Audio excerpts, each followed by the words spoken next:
Anime की starting में हमें मारू को दिखाया जाता है जिसके पेरेंट्स की डेथ हो चुकी होती है और वो अपने माँ बाप की फोटो के सामने बैठा हुआ होता है। वो बस ये वेट कर रहा होता है कि आखिर उसको अपने साथ कौन रखेगा और वहाँ मौजूद सभी लोग इस रिस्पॉन्सिबिलिटी को एक दूसरे पर डाल रहे होते हैं। हर कोई चाहता था कि मारू की जिम्मेदारी कोई और ले ले। तभी मारू के अंकल आगे आते हैं और वो उसको अडॉप्ट कर लेते हैं। उसके अंकल के चेहरे पर ना ही कोई गुस्सा होता है और ना ही कोई मजबूरी, बल्कि वो मारू के साथ बहुत ही प्यार से बात कर रहे होते हैं। कुछ सालों बाद हम मारू को देखते हैं जो कि एक बहुत ही रिस्पॉन्सिबल लड़का बन चुका होता है और सभी लोग उसको परफेक्ट बेटा मानते हैं। वो सिर्फ कुकिंग में ही एक्सपर्ट नहीं होता बल्कि स्कूल के भी बहुत सारे काम संभालता था। जब भी क्लास में कोई ऐसा काम आ जाता जिसे कोई भी नहीं करना चाहता था तो मारू खुद ही उस काम के लिए आगे आ जाता था। ऐसा कोई भी काम नहीं था जो मारू ना कर सके और ना ही ऐसी कोई चीज थी जिसे वो समझ ना सके। इसी वजह से उसके क्लासमेट्स भी उसको बहुत पसंद करते थे और मारू के 3 क्लोज फ्रेंड्स भी थे जिनके साथ वो लोग रूम में टाइम स्पेंड करता था। लेकिन उसके फ्रेंड्स उसको लेकर थोड़े परेशान भी रहते थे क्योंकि मारू हमेशा बहुत ज्यादा काम अपने ऊपर ले लेता था। फिर वो मारू से पूछते हैं कि तुम हमेशा सबसे मुश्किल काम के लिए ही वॉलंटियर क्यों करते हो, जिस पर मारू सीधा जवाब देता है कि क्योंकि वो काम मुश्किल होते हैं। उसका ये आंसर सुनने के बाद उसके फ्रेंड्स पूरी तरह कंफ्यूज हो जाते हैं क्योंकि नॉर्मली लोग मुश्किल चीजों से दूर भागते हैं, लेकिन मारू खुद ही उन कामों को करना चाहता था और इसी वजह से वो उन्हें थोड़ा अजीब लगता था।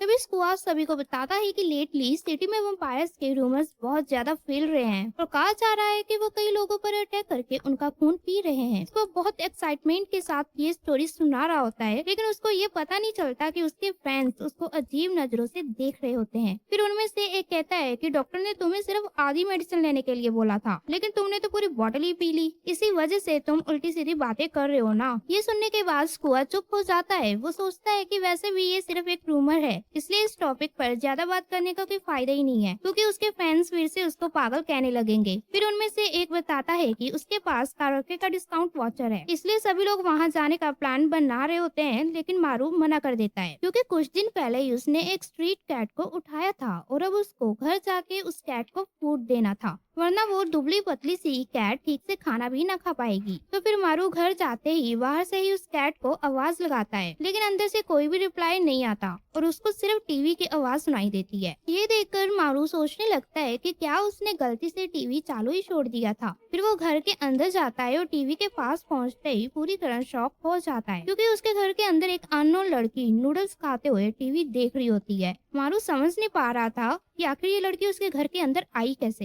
लेकिन उस टाइम उसे इस चीज से कोई ज्यादा फर्क नहीं पड़ता। फिर मारू तुरंत एक झाड़ू उठाता है और उस अननोन लड़की पर अटैक कर देता है, लेकिन वो लड़की बहुत इजीली जंप करके उस अटैक को डॉज कर देती है और ये देखकर मारू समझ आता है कि ये फाइट इतनी आसान नहीं है। फिर वो धीरे धीरे पीछे हटने लगता है ताकि दोबारा अटैक कर सके, लेकिन तभी उसका पैर फिसल जाता है और पीछे लगा कर्टन नीचे गिर जाता है। जैसे ही रूम में सनलाइट आती है वैसे ही वो मिस्टीरियस लड़की एक कैट में ट्रांसफॉर्म हो जाती है। ये देखकर मारू पूरी तरह शॉक हो जाता है और फिर वो बार बार कर्टन को ओपन और क्लोज करके चेक करता है और हर बार सनलाइट आते ही वो लड़की कैट बन जाती थी, जिससे मारू को यकीन हो जाता है कि ये वही कैट है जिसे वो घर के अंदर लेके आया था। मारू सोचता है कि अगर ये नॉर्मल कैट होती तो कोई प्रॉब्लम नहीं थी, लेकिन ये तो एक मॉन्स्टर है, इसलिए वो तुरंत उस कैट को बाहर फेंकने की कोशिश करता है। लेकिन कुरो घर छोड़कर जाना ही नहीं चाहता था क्योंकि उसको जहाँ पर रहने के लिए अच्छी जगह और खाना दोनों मिल रहा था। फिर कुरो कहता है कि ह्यूमंस भी कितने क्रूएल होते हैं, आखिर इतनी क्यूट सी कैट को कोई कैसे घर से निकाल सकता है। लेकिन मारू उसकी ये बात सुनकर कहता है कि तुम क्यूट बिल्कुल भी नहीं हो, तुम तो बस घर आने के बाद से सिर्फ खाना ही खा रहे हो। मारू उससे पूछता है कि क्या तुम्हें चूहा पकड़ना भी आता है या नहीं। फिर कुरो एक लंबी सांस लेता है और कहता है कि जब कोई किसी को अपने घर ले आता है तो उसको इतनी आसानी से बाहर नहीं निकाल सकता। लेकिन मारू कहता है कि मैंने तो बस तुम्हें एक नाम दिया है, इससे ऐसे थोड़ी होता है कि मैं तुम्हें बाहर ही नहीं निकाल सकूं। जैसे ही मारू ये बात बोलता है तभी उसके हाथ और कुरो के गले से एक ब्राइट लाइट निकलने लगती है और दोनों के बीच एक ग्लोइंग चेन बन जाती है जो उन्हें आपस में कनेक्ट कर देती है। ये असल में वैम्पायर और ह्यूमन के बीच का एक कॉन्ट्रैक्ट होता है। नॉर्मली वैम्पायर ह्यूमंस का ब्लड पीते हैं, लेकिन कॉन्ट्रैक्ट होने के बाद वैम्पायर सिर्फ अपने मास्टर का ही ब्लड पी सकता है और अगर मास्टर कोई ऑर्डर दे तो कुरो जैसा लेजी वैम्पायर भी उस ऑर्डर को मना नहीं कर सकता। लेकिन ये अभी सिर्फ एक टेम्पररी कॉन्ट्रैक्ट था और इसे परमानेंट बनाने के लिए कुरो को 24 आवर्स के अंदर मारू का ब्लड पीना होगा। ये सब देखकर मारू अंदर ही अंदर खुश हो जाता है और तुरंत कूरो को उठाकर घर के बाहर फेंक देता है। लेकिन जैसे ही वो वापस घर के अंदर जाने लगता है तभी उनके बीच बनी ग्लोइंग चेन एक्टिवेट हो जाती है और मारू तुरंत खींच कर फिर से कूरो के पास आ जाता है। तब कूरो उसको याद दिलाता है कि उसने पहले ही बोला था कि ये कॉन्ट्रैक्ट 24 आवर से पहले खत्म नहीं होगा, लेकिन मारू ने उसकी बात को सीरियसली नहीं लिया और इसी वजह से अब मारू को कूरो को अपने साथ लेकर ही बाहर जाना पड़ता है। कूरो को साथ लेकर घूमते टाइम मारू को कई अजीब चीजें नोटिस होने लगती हैं। सबसे पहले एक बिल्डिंग के अंदर से ग्लास टूटने की आवाज आती है। उसके बाद भीड़ भाड़ वाली जगह में मारू को बिल्डिंग के ग्लास में ऊपर एक टॉप शैडो दिखाई देता है। मारू को लगता है कि शायद उसको बस वहम हो रहा है। तभी अचानक उनके सामने एक मैजिशियन आ जाता है। वो मैजिशियन हैट के अंदर से 3 स्वर्ड्स निकालता है जिसे देखकर वहाँ के सभी लोग शॉक हो जाते हैं। लेकिन मारू का फ्रेंड इम्प्रेस नहीं होता और कहता है कि ये सब बस फेक ट्रिक है। इतना कहकर वो वहाँ से जाने ही लगता है, लेकिन तभी वो मैजिशियन उसके पास आता है और अचानक उसकी नेक पर बाइट कर देता है। नेक से ब्लड बाहर निकलने लगता है और वहाँ मौजूद सभी लोग चिल्लाने लगते हैं, लेकिन कोई भी वहाँ से भागता नहीं क्योंकि सबको लग रहा था कि ये भी शो का ही पार्ट है। सिर्फ मारू समझ पाता है कि ये कोई मजाक नहीं है क्योंकि उनके सामने खड़ा वो क्लाउन असल में मैजिशियन नहीं बल्कि एक वैम्पायर था। वो वैम्पायर कूरो से फाइट करने के लिए आया होता है, लेकिन अटैक करने की बजाय वो बस लगातार बक बक करता रहता है। तभी कूरो मौका देखकर उस वैम्पायर के मुंह पर किक मार देता है और मारू को लेकर वहाँ से भागने लगता है। ये देखकर मारू कंफ्यूज हो जाता है क्योंकि कूरो भी तो एक वैम्पायर है, वो फाइट करने की बजाय भाग क्यों रहा है। लेकिन असल में कूरो को यकीन नहीं होता कि वो उस वैम्पायर को हरा पाएगा या नहीं और वो मारू से कहता है कि थोड़ी देर में कोई ना कोई हेल्प के लिए आ ही जाएगा। ये बात सुनकर मारू को गुस्सा आ जाता है क्योंकि उसके 2 फ्रेंड्स अभी भी वहाँ पर थे और वो सोचने लगता है कि अगर हेल्प के लिए कोई भी ना आया तो क्या होगा। इसलिए डेंजर के बारे में जानते हुए भी मारू वापस उस वैम्पायर के पास चला जाता है। भले ही उसकी जान खतरे में थी,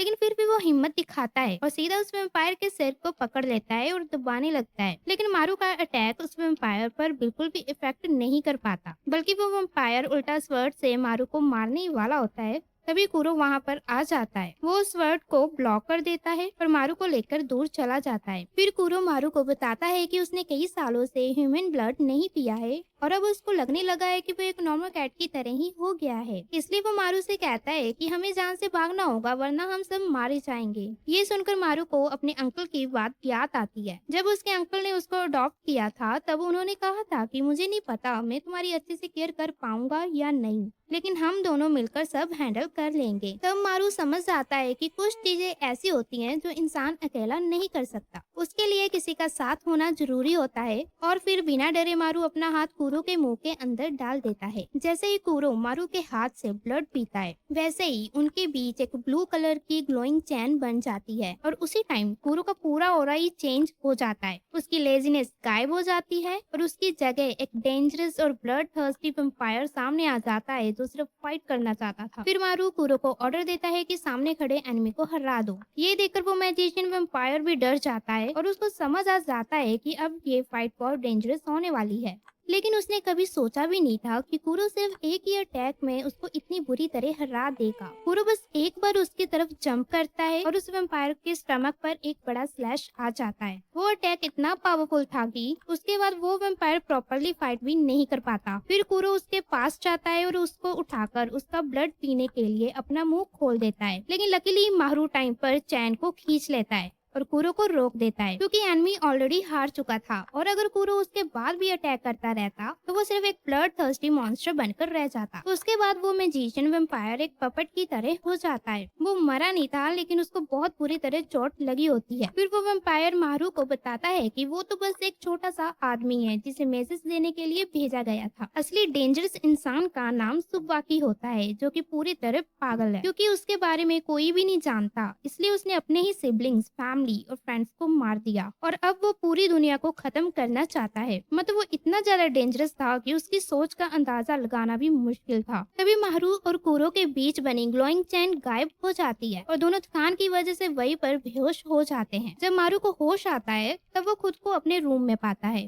पहले उसको लगता है कि शायद ये सब बस एक ड्रीम था और जो कुछ भी हुआ वो रियल नहीं था, लेकिन जैसे ही कूरो उसके सामने बोलता है वैसे ही मारू को समझ आ जाता है कि ये सब कुछ सच था। इतना सब होने के बाद भी मारू नॉर्मल तरह स्कूल जाता है। तभी उसका फ्रेंड रियो बाहर से क्लास में आता है और मारू उसे देखकर शॉक हो जाता है, क्योंकि उसके नेक पर कल वाले वैम्पायर के निशान अभी भी थे। लेकिन रियो को खुद नहीं पता था कि उसके साथ हुआ क्या है। वो बस इतना कहता है कि सब लोग बोल रहे हैं कि उसके साथ कोई एक्सीडेंट हुआ था और उसको कल की कोई भी बात याद नहीं है। ये सुनकर मारू को बहुत अजीब लगता है, क्योंकि जो दूसरा फ्रेंड कल वहाँ पर था उसको भी कुछ भी याद नहीं था। फिर मारू उनके कल की सारी बातें याद दिलाने की कोशिश करता है। वो कहता है कि मैं भी तुम लोगों के साथ वहाँ पर था। लेकिन दोनों फ्रेंड्स मारू को अजीब नजरों से देखने लगते हैं। उन्हें लगता है कि मारू ज्यादा काम करने की वजह से सपने देख रहा है। मारू को कुछ भी समझ नहीं आ रहा था कि आखिर उसके दोनों फ्रेंड्स को कुछ याद क्यों नहीं है। सब कुछ ऐसा लग रहा था जैसे रियो की नेक की इंजरी सच में किसी एक्सीडेंट की वजह से हुई हो और मारू कभी उस जगह पर था ही नहीं। फिर स्कूल से घर जाते टाइम मारू के बैग के अंदर कुछ हिलने लगता है।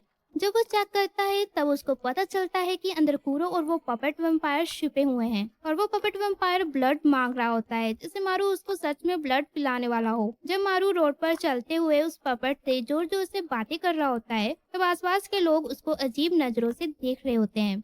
उन्हें लग रहा होता है जैसे मारू कोई पागल इंसान हो जिसने अपनी मेंटल प्रॉब्लम सालों तक छिपा कर रखी हो। कुछ लोग तो ये भी सोचने लगते हैं कि अगर मारू ने उन्हें काट लिया तो कहीं वो भी पागल ना हो जाएं। लेकिन मारू को इन सब बातों का बिल्कुल भी पता नहीं होता। वो बस आगे चलता रहता है। तभी अचानक आसपास के सारे लोग गायब हो जाते हैं, जैसे वहाँ कभी कोई था ही नहीं। उसी वक्त अचानक तेज बारिश शुरू हो जाती है और हर तरफ गर्ल की सैंडल की आवाज सुनाई देती है। फिर अचानक रेड कलर की लाइंस मारू के आसपास अपीयर हो जाती हैं। वो लाइंस मिलकर एक अलग डायमेंशन बना देती हैं जिसमें मारू फंस जाता है। तब उसके सामने एक अजीब इंसान खड़ा होता है। वो मारू का बैग छीन लेता है और उसमें से पपेट को बाहर निकालता है। जैसे ही पपेट उसको देखता है वो उसका नाम सुबाकी बताता है। ये नाम सुनते ही मारू अलर्ट हो जाता है, क्योंकि ये वही डेंजरस इंसान था जो कूरो को ढूंढ रहा था। तभी सुबाकी अचानक अटैक करता है और कूरो को जमीन पर गिरा देता है। लेकिन उसके बाद वो कूरो को बिग ब्रदर कहकर बुलाता है। ये सुनकर मारू पूरी तरह शॉक हो जाता है। कूरो खुद भी कंफ्यूज था, क्योंकि वो सुबाकी को पहचानता तक नहीं था। दोनों की ये पहली मुलाकात थी। फिर पता चलता है कि वैम्पायर्स के बीच टोटल 7 पावरफुल सर्वेंट्स होते हैं, जैसे sloth, pride, envy, breath, greed, gluttony और लस्ट। सब लोग यही समझते थे कि बस इतने ही सर्वेंट्स एग्जिस्ट करते हैं। लेकिन सच में एक और हिडन वैम्पायर भी था जिसके बारे में किसी को कुछ पता नहीं था। उसका नाम था मेलांचोली। सुबाकी वही हिडन वैम्पायर था। वो सबसे नफरत करता था क्योंकि किसी ने उसकी एग्जिस्टेंस को कभी नोटिस ही नहीं किया था। उसको लगता था कि पूरी दुनिया ने उसको भुला दिया है। इतना बोलने के बाद सुबाकी जमीन पर पड़े कूरो की तरफ मुड़ता है। फिर उसकी स्लीव से फूल बाहर निकलते हैं जो एक स्वर्ड में बदल जाते हैं। उसके बाद सुबाकी उस स्वर्ड को पकड़कर सीधा कूरो पर अटैक कर देता है। कूरो अपने क्लॉज उठाकर अटैक को ब्लॉक करने की कोशिश करता है। मारू चाहता था कि वो कूरो को अपना ब्लड दे दे ताकि वो फुल पावर से फाइट कर सके, लेकिन कूरो मना कर देता है। अपने स्लोथ नेचर के अकॉर्डिंग इतनी सीरियस सिचुएशन में भी उसका फाइट करने का बिल्कुल मन नहीं होता। इसका रिजल्ट ये होता है कि कूरो बुरी तरह से पिट कर ग्राउंड पर गिर जाता है। मारू तुरंत उसके पास जाने की कोशिश करता है, लेकिन तभी सुबाकी उसका गला पकड़ लेता है और उसे ऊपर उठा लेता है। वो मारू से कहता है कि तुम जैसे लोग कभी नहीं समझ सकते कि कैसा लगता है जब किसी को कोई जानता ही ना हो, जब अपनी ही फैमिली तुम्हें भूल जाए जैसे तुम कभी एग्जिस्ट ही नहीं करते थे। मारू बिना डरे सुबाकी की आंखों में देखता है और उसे एक अजीब सा फैमिलियर फीलिंग आती है। उसे अपना बचपन याद आ जाता है जब उसके पेरेंट्स मर गए थे। तब मारू खुद में ही रहने लगा था, किसी से बात नहीं करता था। उस टाइम उसके जो फ्रेंड्स अब उसके सबसे क्लोज हैं वो उससे दोस्ती करना चाहते थे, उसके साथ टाइम स्पेंड करना चाहते थे, लेकिन मारू उन्हें दूर कर देता था।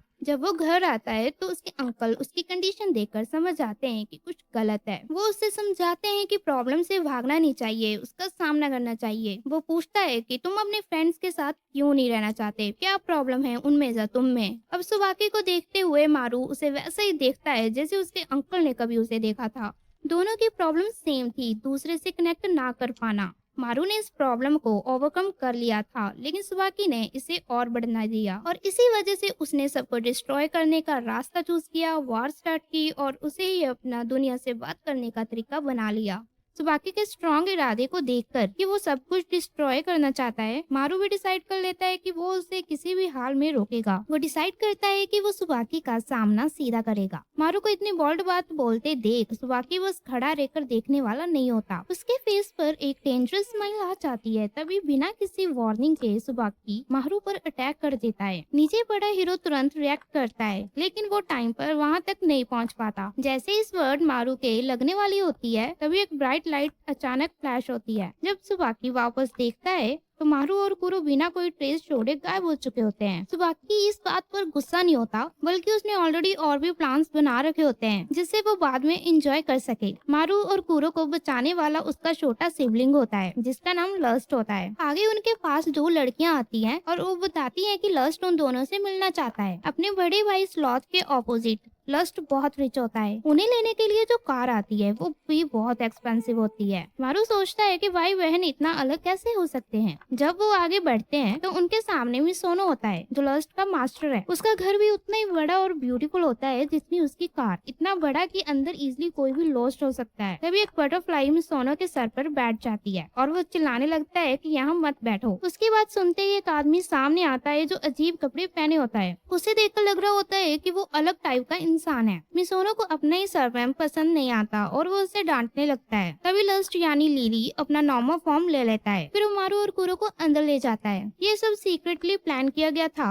कि मारू और सुबाकी का सामना हो बिना किसी को पता चले। ये सब इसलिए हो रहा था क्योंकि लिली पीछे से सब कंट्रोल कर रहा था। जैसे ही सब अंदर आए उनके पीछे का डोर जोर से बंद हो जाता है। लिली बताता है कि वो लोगों को बस अच्छाई के लिए सेव नहीं करता, उसका हर एक्शन का कोई ना कोई पर्पस होता है। वो कहता है कि मिसोनो ने तुम्हें यहाँ सिर्फ एक रीजन से बुलाया है और वो है मारू को अपना सर्वेंट बनाना। ये सुनते ही मारू को बहुत गुस्सा आता है और वो सीधा मना कर देता है। तभी लिली अपनी साइड घुमाता है और कुरो के फर का एक हिस्सा काट देता है, जिससे सिचुएशन और भी टेंस हो जाती है। अब लग रहा होता है कि अभी फुल फाइट स्टार्ट हो जाएगी, लेकिन तभी मिसोनो पीछे हट जाता है। मारू तुरंत कुरो को पकड़ता है और एग्जिट की तरफ भागने लगता है, लेकिन जैसे ही वो बाहर निकलते हैं वो लोग कम्प्लीटली लॉस्ट हो जाते हैं। अंदर जाते वक्त उन्हें लगता है कि ये वो रास्ता नहीं है यहाँ से वो आए थे। हॉलवे के दोनों साइड छोटे छोटे बच्चे झांक रहे होते हैं, उनकी आंखें रेड कलर में चमक रही होती हैं। मारू उन बच्चों से नहीं डरता, लेकिन वो लिली से डर जाता है क्योंकि वो वैम्पायर इतने सारे बच्चे क्रिएट करता है जैसे कोई मशीन हो। तभी उस मोमेंट पर लिली उनके पीछे आ जाता है और कहता है कि ऐसा बिल्कुल नहीं है, वो कोई चिकन नहीं है बल्कि एक इंसान है और वो ऐसा काम नहीं करता। वो बताता है कि वो बच्चे उसके लेसर वैम्पायर्स हैं। मिसोनो का भी उन बच्चों के लिए कोई बुरा अटेंशन नहीं है, वो सिर्फ उन्हें एक सेफ जगह देना चाहता है जहाँ वो आराम से रह सकें। लेकिन कुछ दिनों से सुबाकी के आने से उन बच्चों पर खतरा बढ़ गया है। वो किसी में फर्क नहीं करता, छोटा हो जब बड़ा, वो सबको मार देता है। अब तक उसके हाथ से 2 लेसर वैम्पायर्स भी मर चुके हैं, इसलिए मिसोनो मारू को अपनी टीम में लेना चाहता था ताकि वो और स्ट्रॉन्ग हो सके। ये सब सुनने के बाद मारू थोड़ा इमोशनल हो जाता है। वो मिसोनो के ग्रुप में ज्वाइन करने के लिए मान जाता है, लेकिन एक टीममेट की तरह, सर्वेंट की तरह नहीं। मिसोनो से बात करने के बाद मारू स्कुआ के साथ एक पेट शॉप जाता है कुरो के लिए कॉलर लेने। उस दिन मारू का बर्थडे भी होता है, इसलिए स्कुआ डिसाइड करता है कि वो उसे कोई यूजफुल गिफ्ट दे। अपने क्लोज फ्रेंड्स को देखकर और सुबाकी के बारे में सोचकर मारू थैंकफुल फील करता है कि उसके पास उन्हें प्रोटेक्ट करने की पावर है। उसके बाद जब दोनों अलग अलग होकर घर जा रहे होते हैं, तभी अचानक से एक डीमन पीछे से स्कुआ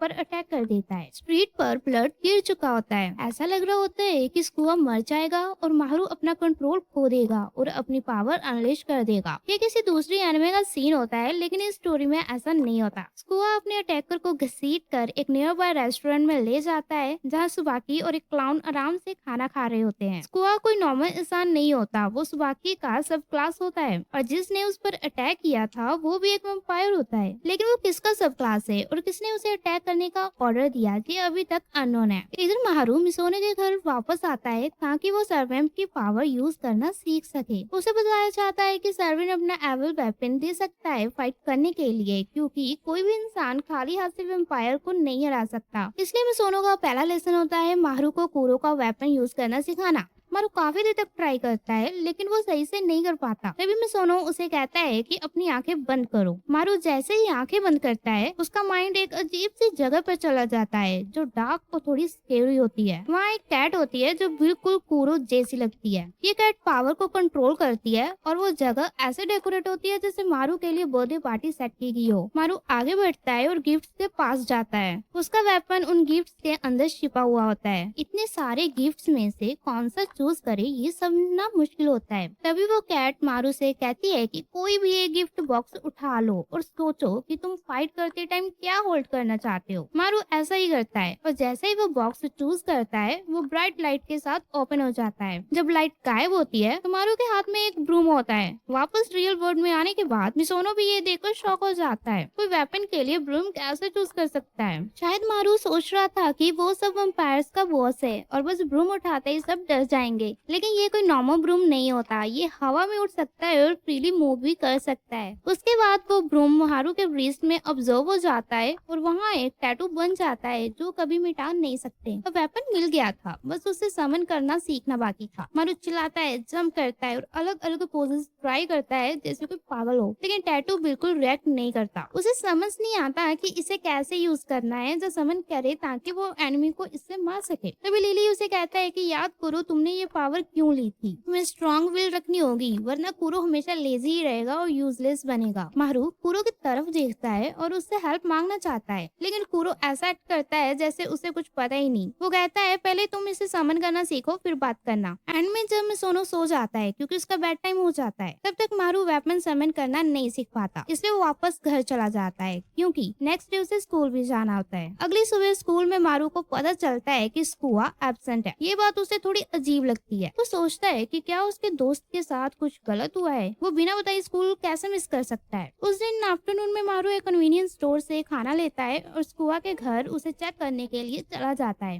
रास्ते में कुरो भी स्कुआ के बारे में पूछता है जो मारू को और भी स्ट्रेंज लगता है। स्कुआ ने बताया था कि उसके पेरेंट्स भी उसके बचपन में ही मर गए थे, बिल्कुल मारू की तरह। लेकिन वो कैसे मरे ये सवाल अचानक मारू के दिमाग में आता है। ये क्यूरियोसिटी से नहीं बस अपने आप उसके माइंड में आ जाता है। उस टाइम मारू के दिमाग में स्कुआ की मेमोरीज बिल्कुल ग्लिच जैसे लगने लगती हैं। सब कुछ ब्लर और अनक्लियर होता है जैसे कोई चीज बार बार ब्लिंक हो रही हो। मारू को समझ नहीं आता कि स्कुआ का घर कहाँ है और वो एक्चुअली है कौन। तभी अचानक स्कुआ उसके पीछे आ जाता है और मारू का कंफ्यूजन तुरंत खत्म हो जाता है। मारू अपने दोस्त के लिए बहुत वरीड होता है और पूछता है कि वो बिना बताए स्कूल क्यों नहीं आया। स्कुआ उस बात को इग्नोर करता है और कहता है कि यहाँ वैम्पायर्स हैं इसलिए हमें तुरंत निकलना होगा। वो इतनी जल्दी में होता है कि मारू को खींच कर ले जाता है जिससे उसका खाना भी गिर जाता है। वो दोनों एक सुनसान अली में छुप जाते हैं जहाँ कोई नहीं होता। तभी स्कुआ अचानक मारू से पूछता है कि क्या उनकी दोस्ती में सब कुछ सच था या कुछ झूठ भी था। अचानक से पतले थ्रेड्स मारू और कुरो को टाइट पकड़ लेते हैं। तभी एक क्लाउन की शैडो वहाँ दिखाई देती है। स्कुआ मारू से कहता है कि सोचो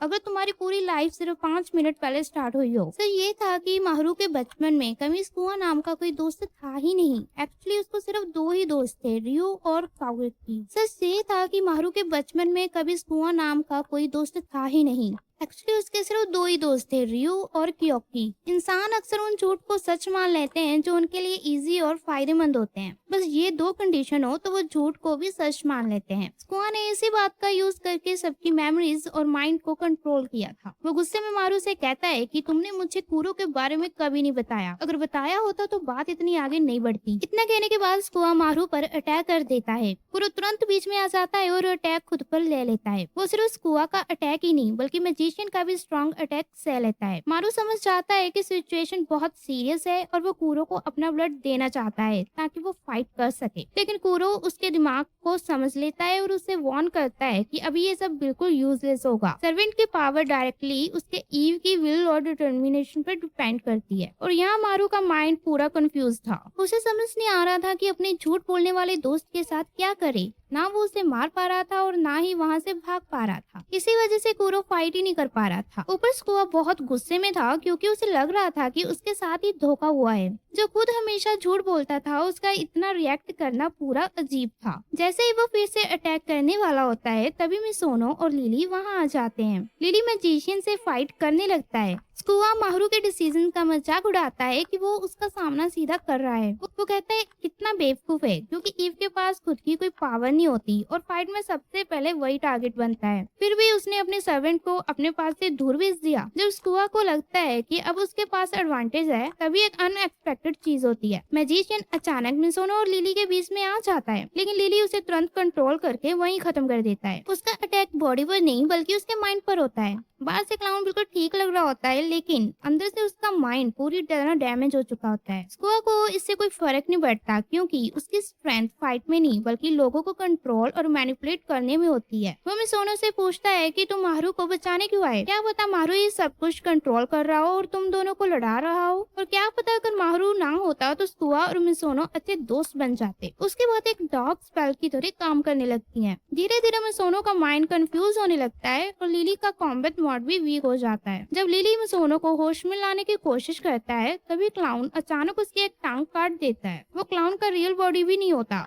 सिर्फ एक पपेट होता है जो दूर से कंट्रोल हो रहा होता है। इधर मिसोनो का माइंड क्लियर नहीं होता और प्रोटेक्शन भी नहीं होती, तभी स्कुआ उस पर अटैक करता है और उसे बहुत बड़ा वाउंड दे देता है। मारू वहीं खड़ा सब देख रहा होता है, लेकिन वो कुछ भी नहीं कर पाता। वो खुद भी स्कुआ के हाथ से मरने वाला होता है, लेकिन लास्ट मोमेंट पर ब्लू हेयर वाली एक लड़की की शैडो दिखाई देती है, जिससे स्कुआ रुक जाता है। कुरो माहरू को कहता है कि यहाँ से चलो, रुकने का कोई फायदा नहीं है। माहरू खुद को अंदर ही फाइट कर रहा होता है। एक तरफ वो स्कुआ पर अटैक करना चाहता है और दूसरी तरफ वो नहीं कर पा रहा। ऐसे में वो पावर कैसे यूज करेगा? कुरो के बोलने के बाद भी मारू वहाँ से नहीं जाता। मिसोनो को इंजर्ड देखकर उसका डिसीजन स्ट्रॉन्ग हो जाता है और वो अपना ब्रूम समन करता है और सीधा स्कुआ पर अटैक कर देता है। ब्रूम होने के बाद भी उसका अटैक बिल्कुल वीक नहीं होता। एक ही स्ट्राइक में स्कुआ का हेड कट हो जाता है और ब्लड निकलने लगता है। ये देखकर मारू का कॉन्फिडेंस फिर से हिल जाता है और ब्रूम डिस्पेयर होने लगता है, लेकिन मारू इसे होने नहीं देता। वो डिसाइड करता है कि अब वो रुक नहीं सकता। वो ब्रूम को टाइट पकड़ता है और बार बार स्कुआ पर अटैक करता है। स्कुआ चुपचाप सब अटैक से सह रहा होता है, जैसे कोई बच्चा पिट रहा हो। वो एक बार भी वापस अटैक नहीं करता। इतना सब करने के बाद भी माहरू के अंदर गिल्ट और पेन होता है, जो वो एक्सप्लेन नहीं कर पाता। कुरो ये सब फील कर लेता है। उसे लगता है कि माहरू को रेग्रेट हो रहा है कि उसने सबको अपनी लाइफ में एक्सेप्ट किया। इस वजह से स्कुआ के अंदर का डार्क साइड और बढ़ने लगता है और धीरे धीरे वो उसके माइंड को पूरा कंट्रोल कर लेता है। रियल वर्ल्ड में कुरो एक्शन लेता है। वो माहरू को पकड़ता है और उसकी नेक पर अपने दांत गाड़ देता है। मारू का ब्लड निकलता है और उसे कुरो के अंदर एक बहुत बड़ी पावर एक्टिवेट हो जाती है। उसके पीछे एक ड्रावनी और मॉन्स्टर कैट की इमेज दिखाई देती है, जैसे कोई नॉर्मल कैट नहीं बल्कि एक डिमोनिक कैट अपना असली रूप दिखा रही हो। कुरो के मुंह से काला स्मोक निकलने लगता है। वो धीरे धीरे हर तरफ फैलने लगता है, बिल्कुल उस अंधेरे की तरह जो कुरो के अंदर भरा हुआ था। कुछ ही सेकंड्स में वो पूरी जगह को कवर कर लेता है, जैसे सब कुछ निकल जाना चाहता हो। उस टाइम स्कुआ को अचानक माहरू के पास जाने का मन करता है। उसे खुद समझ नहीं आ रहा था कि वो ऐसा क्यों फील कर रहा है। फिर वो माहरू से अपनी सारी गलतियों के लिए सॉरी बोलता है, लेकिन तभी एक लड़की के थ्रेड्स उसको कस के बांध देते हैं और उसे वहाँ से खींच ले जाते हैं। जब कुरो की डेंजरस पावर बाहर आने ही वाली होती है, तभी एक बुलेट सीधा उसकी चेस्ट को हिट करती है। उसके बाद कुछ नए लोग ऊपर से एंटर करते हैं। उनमें से एक वैम्पायर होता है जो 2 गन्स यूज करता है। वो सीधा नीचे आता है और कुरो को पैर से दबा देता है। फिर वो लगातार उस पर बुलेट्स चलाने लगता है। कुरो को इतनी सीरियस इंजरीज लगती है कि उसका अटैक वहीं रुक जाता है। उसके बाद वो वैम्पायर अपनी गन स्कुआ के हेड की तरफ करता है और ट्रिगर दबा देता है, लेकिन लकी बात ये होती है कि स्कुआ टाइम पर बच जाता है। फिर दोनों साइड्स थोड़ी और हटकर खड़ी हो जाती हैं। मारू जोर से स्कुआ से पूछता है कि ये सब क्या था, लेकिन स्कुआ कोई आंसर नहीं देता। वो बस मारू को उसका बर्थडे गिफ्ट वापस फेंकता है और जहाँ से गायब हो जाता है। इसी के साथ वो नाइटमेयर जैसी रात खत्म हो जाती है। थोड़ी देर बाद मिसोनो के लोग वहाँ पहुँच जाते हैं और इंजर्ड लोगों को हॉस्पिटल ले जाते हैं। वहाँ सिर्फ माहरू, कुरो और एक मिस्टीरियस आदमी अपने वैम्पायर के साथ बचे हुए होते हैं। वो आदमी सिर्फ इतना बताता है कि उसका वैम्पायर एनवी का सर वैम्प है, लेकिन वो अपने बारे में कुछ भी रिवील नहीं करता। करता। फिर वो माहरू से कहता है कि उसको खुश होना चाहिए कि फाइट के वक्त उसकी वीकनेस सामने आ गई, क्योंकि अभी भी उसके पास कंट्रोल तोड़कर नॉर्मल हाई स्कूल लाइफ में वापस जाने का चांस है। वो समझाता है कि अगर माहरू ने कॉन्ट्रैक्ट नहीं तोड़ा और अपनी स्ट्रॉन्ग विल नहीं ढूंढी तो फ्यूचर में फिर से ऐसा ही होगा और एक दिन कुरो अपना कंट्रोल खोकर माहरू को भी कंज्यूम कर लेगा। माहरू उस मिस्टीरियस आदमी से पूछता है कि वो कौन है और उसकी हेल्प क्यों कर रहा है, लेकिन वो आदमी बस इतना कहता है कि वो एक एंटिक डीलर है। उसके बाद वो और कुछ बताए बिना वहाँ से चला जाता है। इतना सब कुछ होने के बाद माहरू का दिमाग पूरी तरह उलझ चुका होता है। उसका बिल्कुल भी मन नहीं कर रहा था स्कूल जाने का। कुरो भी समझ गया था कि माहरू अपसेट है। कुरो को लग रहा था शायद माहरू अब उसे घर लाने का रेग्रेट कर रहा है, लेकिन सच तो ये था कि माहरू को कोई रिग्रेट नहीं था। वो बस समझ नहीं पा रहा था कि आगे अब क्या करे और इन सब चीजों का सामना कैसे करे, क्योंकि अब रेग्रेट करने से कुछ बदलने वाला नहीं था। फिर मारू अपने यूजुअल रेस्टोरेंट में जाता है। वहाँ उसकी मुलाकात अचानक सुबाकी से हो जाती है। माहरू जानबूझकर उसके पास बैठता है ताकि वो स्कुआ के बारे में और जान सके और सुबाकी उसको डिसपॉइंट नहीं करता। वो बताता है कि स्कुआ बचपन से एविल था। वो एक इनोसेंट बच्चा था जो एक बहुत ही क्रूअल और झूठी फैमिली में फंस गया था। उसने अपनी लाइफ में पहली बार झूठ अपनी बड़ी सिस्टर से बोला था। एक दिन उसकी सिस्टर ने उसे वार्निंग दी थी कि कल बालकनी पर मत जाना क्योंकि वहाँ कुछ बहुत बुरा होने वाला था, लेकिन स्कुआ ने उसकी बात नहीं मानी। वो चुपके से देखने चला गया। तब उसने एक हॉरिफाइंग सीन देखा। उसके फादर और मदर उसकी सिस्टर को बालकनी से कूदकर जान देने के लिए फोर्स कर रहे होते हैं ताकि वो इंश्योरेंस का पैसा ले सके। पहले उसकी सिस्टर ने मना कर दिया था, लेकिन उन दोनों मॉन्स्टर्स ने स्कुआ को थ्रेट की तरह यूज किया। उन्होंने कहा कि अगर उसने बात नहीं मानी तो वो स्कुआ को भी हर्ट करेंगे। अपने छोटे भाई को बचाने के लिए उसकी सिस्टर ने खुद की जान दे दी। जब पेरेंट्स को पता चला कि स्कुआ ने सब देख लिया है, तब उन्होंने उसे धमकी दी कि पुलिस के सामने कुछ मत बोलना, वरना तुम्हारा भी वही हाल होगा जो तुम्हारी सिस्टर का हुआ है। बिल्डिंग के नेबर्स को भी इस फैमिली पर शक था, लेकिन कोई भी उनके मैटर में पड़ना नहीं चाहता था, इसलिए सबने आंखें बंद कर ली। मतलब पूरी बिल्डिंग इनडायरेक्टली उस मर्डर की गिल्टी थी। 6 साल बाद स्कुआ के साथ भी ऑलमोस्ट वही होने वाला था और उसी वक्त सुबाकी उसकी लाइफ में आया। पेनफुल पास्ट ने धीरे धीरे स्कुआ को एक विलन बना दिया। स्कुआ के पास्ट के बारे में सब कुछ सुनने के बाद माहरू को बहुत रिग्रेट होता है। उसे लगता है कि उसने कभी भी स्कुआ को प्रॉपरली समझने की कोशिश ही नहीं की, जबकि स्कुआ इतना दर्द अकेले ही झेल रहा था। इसलिए मारू तुरंत उसको ढूंढने के लिए सड़कों पर निकल पड़ता है। वो हर उस जगह पर जाता है जहाँ स्कुआ अक्सर जाया करता था, लेकिन उसको स्कुआ कहीं भी नहीं मिलता। मारू ही अकेला था जो अभी भी उन सब बातों का बर्डन फील कर रहा था। उधर स्कुआ स्कूल वापस आ गया था। वो कल्चरल फेस्टिवल की प्रिपरेशन में हेल्प कर रहा था। स्कूल में किसी ने भी उसको कम्प्लीटली नहीं बुलाया था, बस सबको इतना जाता कि उसने लास्ट वीक स्कूल ट्रांसफर कर लिया है। लोग उसका फेस भूल गए थे, लेकिन उसका नाम अभी भी सबको याद था। ये बात दिखाती थी कि स्कुआ सच में उस जगह का हिस्सा बनना चाहता था। वो वहाँ रहना चाहता था, लेकिन जो कुछ हुआ उसके बाद वो सबका सामना करने की हिम्मत नहीं जुटा पा रहा था। फिर जब कल्चरल फेस्टिवल का दिन आता है तो स्कुआ भी वहाँ पहुँच जाता है। वो रियो और कियोकी के पास से गुजरता है, लेकिन दोनों उसको नोटिस तक नहीं करते। ये देखकर स्कुआ को लगता है कि सब उसको भूल चुके हैं, लेकिन जब वो पीछे मुड़कर देखता है तब उसको एक साइन दिखता है जिसमें लिखा होता है कि सब लोग अभी भी उसके वापस आने का वेट कर रहे हैं। ये देखकर स्कुआ इमोशन होने ही वाला था, तभी अचानक एक ब्लैक कैट उसके ऊपर जंप कर देती है और उसे गिरा देती है। वो ब्लैक कैट कुरो था। उसके पीछे माहरू जोर से चलाता हुआ आता है। वो बोलता है वापस आजा जहाँ इडियट। ये सुनते ही स्कुआ तुरंत भागने लगता है क्योंकि वो माहरू का सामना नहीं कर पा रहा था। उसको बस यही लग रहा था कि उसने माहरू और मिसोनो को मारने की कोशिश की थी, लेकिन माहरू तुरंत जवाब देता है कि डॉक्टर्स ने बोला है मिसोनो की इंजरीज उतनी सीरियस नहीं थी। और लास्ट मोमेंट में स्कुआ ने खुद माहरू को बचाने की कोशिश भी की थी। स्कुआ बार बार खुद को लायर बोल रहा था, लेकिन माहरू के लिए वो सिर्फ एक फ्रेंड था, ना उससे ज्यादा ना उससे कम। स्कुआ भागते भागते रूफ टॉप पर पहुंच जाता है क्योंकि अब उसके पास भागने की कोई जगह नहीं बची थी। वो सच में माहरू के साथ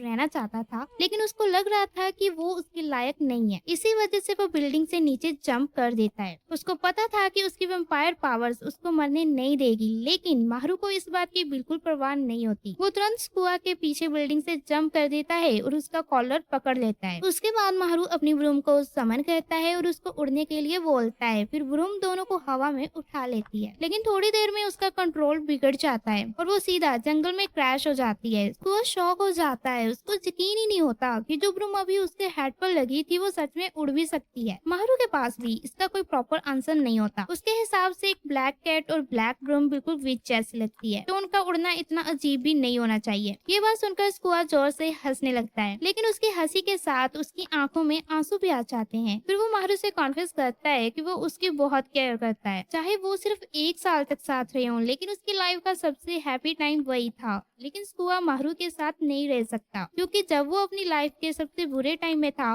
तब सुबाकी ही वो इंसान था जिसने उसकी हेल्प की थी। इसी वजह से स्कुआ उसको कभी भी विड्रॉल नहीं कर सकता था, बिल्कुल वैसे ही जैसे माहरू अपने अंकल को कभी विड्रॉल नहीं कर सकता। दोनों की सिचुएशंस काफी सिमिलर थी, इसलिए स्कुआ के पास सिर्फ एक ही ऑप्शन बचा था। वो माहरू को गुड बाय बोलता है और जितनी अचानक वो उसकी लाइफ में आया था उतनी ही अचानक वहाँ से चला जाता है। अपने दिल में स्कुआ बहुत थैंकफुल फील कर रहा होता है।